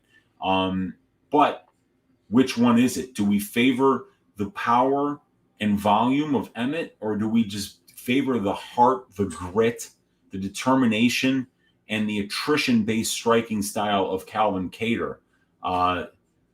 It's going to be a great main event. Yeah, I mean, something's got to give, right? Like, something has absolutely got to give. Calvin Kattar has not been knocked down yet in the UFC, and the dude's absorbed 1,120 significant strikes. Like, this guy's chin is insane. And then you have Josh Emmett, who has landed a knockdown in every single featherweight fight, 7 fights in a row where he has landed at least 1 knockdown. So something has to give here, and that's what makes this fight so exciting here. So, me and Weezy will be going deep into this fight on the MMA Engine channel tomorrow. So check us out there. We'll go more into detail, and we'll have some props to talk about by then, hopefully. But we see the line here. Calvin Kattar opened up -170. He's now -240. and Josh Emmett opened up plus 145, and he's now plus 205. I'm not so sure about that. I don't know if I like that line on Calvin Kattar. I think the 5-round aspect of things does favor a guy like Calvin Kattar. I like the cardio. I know for a fact that he can go a hard 5 rounds, no problem. Josh Emmett, he does slow down in some fights as they go on, and the 5 rounds kind of concerns me a little bit on his side. But, Josh Emmett's going to be in this fight the entire time. He has fight-changing power. I think the striking is very competitive, and it's going to be a war. I don't know if I like that minus 240. Any thoughts on that money line, Weezy? Well, I mean, after that last performance by Kutateladze, or against Kutateladze, remember, Kattar came into that fight a heavy underdog, and that was, with a much less experienced Kutateladze who hadn't fought nearly the level of competition that Kattar had up to that point. And now that he got that win, I think people are like, man, this guy can strike with literally anybody. And with Emmett, you got, I think the perception on Emmett is that he's KO or bust. And it's not entirely true, but there's some truth to Emmett where he's at his strongest, is that it's the power. So, and then you also look that Emmett's been knocked out by Stevens, but Calvin Kattar knocked out Jeremy Stevens. So a little bit of MMA math there in Kattar's favor. And the fact that he was able to beat Jeremy Stevens, who's a lot like Josh Emmett, right? That fight-changing power, the all-time featherweight leader in knockdowns. The fact that Kattar has already beaten an archetype of fighter like that, and then coming off that really impressive striking display that he put on against Kutateladze, I see why he's the favorite. But you fade Josh Emmett at your own peril. The guy, like I say, all he needs is one, and he hits like a truck, and he's got a really good wrestling game to mix in as well. So it's going to be a great fight. I can't wait for this one, but I feel like the line is a little bit wide, a little bit disrespectful to Josh Emmett. Yeah, same. The time props are interesting on this one because I don't know, like Calvin Kattar he's so tough, but if you get hit clean by Josh Emmett, like Calvin Kattar is absorbing a ton of strikes. We saw him absorb nearly 500, 600 against Max Holloway. He's willing to eat shots, to give shots. And if he eats shots like that against Josh Emmett, I mean, I know you've never been knocked out before and knocked down, but Josh Emmett hits so hard. So, I mean, the time props are interesting. I think this one probably does get extended, but again, it's like you're going to be holding your breath the entire fight because Josh Emmett hits like an absolute truck. Yeah, and that's like what you were doing if you had a ticket on Glover Teixeira last night, where you're like, every time it's on the feet, you're just like, oh, please, Jerry, don't hit him. And then Jerry winds up getting a 5th-round submission. It just goes to show you how crazy this sport is, and that we can never really predict what's going to happen. But yeah, it does feel like it's going to be Kattar's boxing, probably winning some minutes here, and then Josh Emmett, maybe landing that big shot that changes the way a round is going. And, if either one of these guys got a finish, I'd be really surprised, though, because they're both very durable. Yeah, I'm curious to see where they do put the over-under at. Mark saying Kattar has such good chin and good cardio. It removes a lot of Josh Emmett's win condition. And if Kattar has good power in boxing himself, also Josh is 30. Yeah, he is 37 years old. Yeah. So that is something to definitely mention there. Kattar's 34, so, yeah. It's not that big of an age. The age isn't a major narrative of this particular fight. I think that the narrative here is it's that Kattar toughness and resiliency and experience against that Emmett power. Yeah, such a good fight, such a good card. Outside of, they need to take off that DePaula fight. I don't want to go there. I don't want to go there to Texas and watch that fight. Are you kidding? Maybe I'll go. You could just boo. It would be so much fun. Maybe I'll shame. Shame. Why is this shame? Maybe I'll go get some food or something during the fight. Maybe take some pictures with some people, meet some people. I know a lot of people are going, but yeah, take that fight on. Nobody wants to see that. Come on. Does anybody actually want to see the DePaula fight? DePaula? I don't. Yeah, it wasn't on my list of fights to make in 2022. Oh my gosh! But other than that, this card's amazing, man. This card is absolutely, dude. And I mean, like, even if you don't like the fights, right? Even if you don't like the betting, how does Cerrone Lauzon be boring? How does Means Holland be boring? How does Buckley Duraev be boring? Ismagulov and Kutateladze is such a high level matchup. How does Marquez Rodrigues be boring? There's so many great fights on this card. I mean, Yanez against Tony Kelley. You kidding me, dude? This is a great card. Yeah, this card is legit. Absolutely legit. Yeah, if you guys hear somebody yelling shame during the fight, you'll know exactly who it is. That's me up there yelling shame for sure. All right, Weezy, we did it. We broke down 14 fights. Sorry, guys, about there being no props. Me and Weezy will be going live on Thursday on the MMA Engine for Propability. We'll talk about some props then. But yeah, Weezy, let the people know where they can find you and what you have going on throughout the week in terms of some content. Yeah, absolutely. You can find me on my YouTube channel, Uncle Weezy, every Tuesday night, 10 o'clock Central Time for a full card breakdown, just the tip with Uncle Weezy. We give you a greasy 4-leg parlay, which crashed and burned spectacularly last week. But we have cashed 2 out of the last 4. Both those cashes were over plus 900. So we're on a heater there with the greasy 4-leg. And then we always finish with Uncle Weezy's ass shaving of the week. We've got 2 in a row now with Brendan Allen eking out a very close decision win, and also Alonzo Menafield absolutely trashing Car Mozarov in the last week. So you can find me on the MMA Engine YouTube channel every Thursday for Probability, every Monday for a Balls Deep breakdown. I'd like to thank everybody that subscribed to the MMA Engine YouTube channel over the last week. Got us to 1,000 subscribers. I'd like to thank you for the bottom of my heart for that. You can also find me on Pub Sports Radio every Sunday for Stat Figures, every Wednesday for the DFS show. And you guys, we really appreciate you spending your Sunday night with us. Over 200 of you guys in here. The last order of business is to stack cash tickets like flapjacks for UFC Austin this weekend. Flapjacks, syrup, ass shavings, UFC Austin. I can't wait for this card. It's going to be fun. You guys can follow me on Twitter, DFS_numbers, Instagram, DFS by the numbers, on YouTube, DFS by the numbers. I'll be posting my full card breakdown prediction video.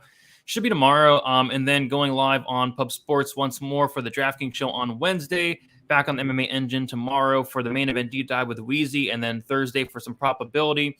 And then I'll do my live stream on the MMA Engine on Friday. My final thoughts after the weigh-ins. And that live stream is going to be Friday afternoon, planning for after the weigh-ins there. So, yeah, guys, leave a like, subscribe, all the good stuff. We'll talk to you very soon, and best of luck for UFC Austin. Thank you guys for hanging out.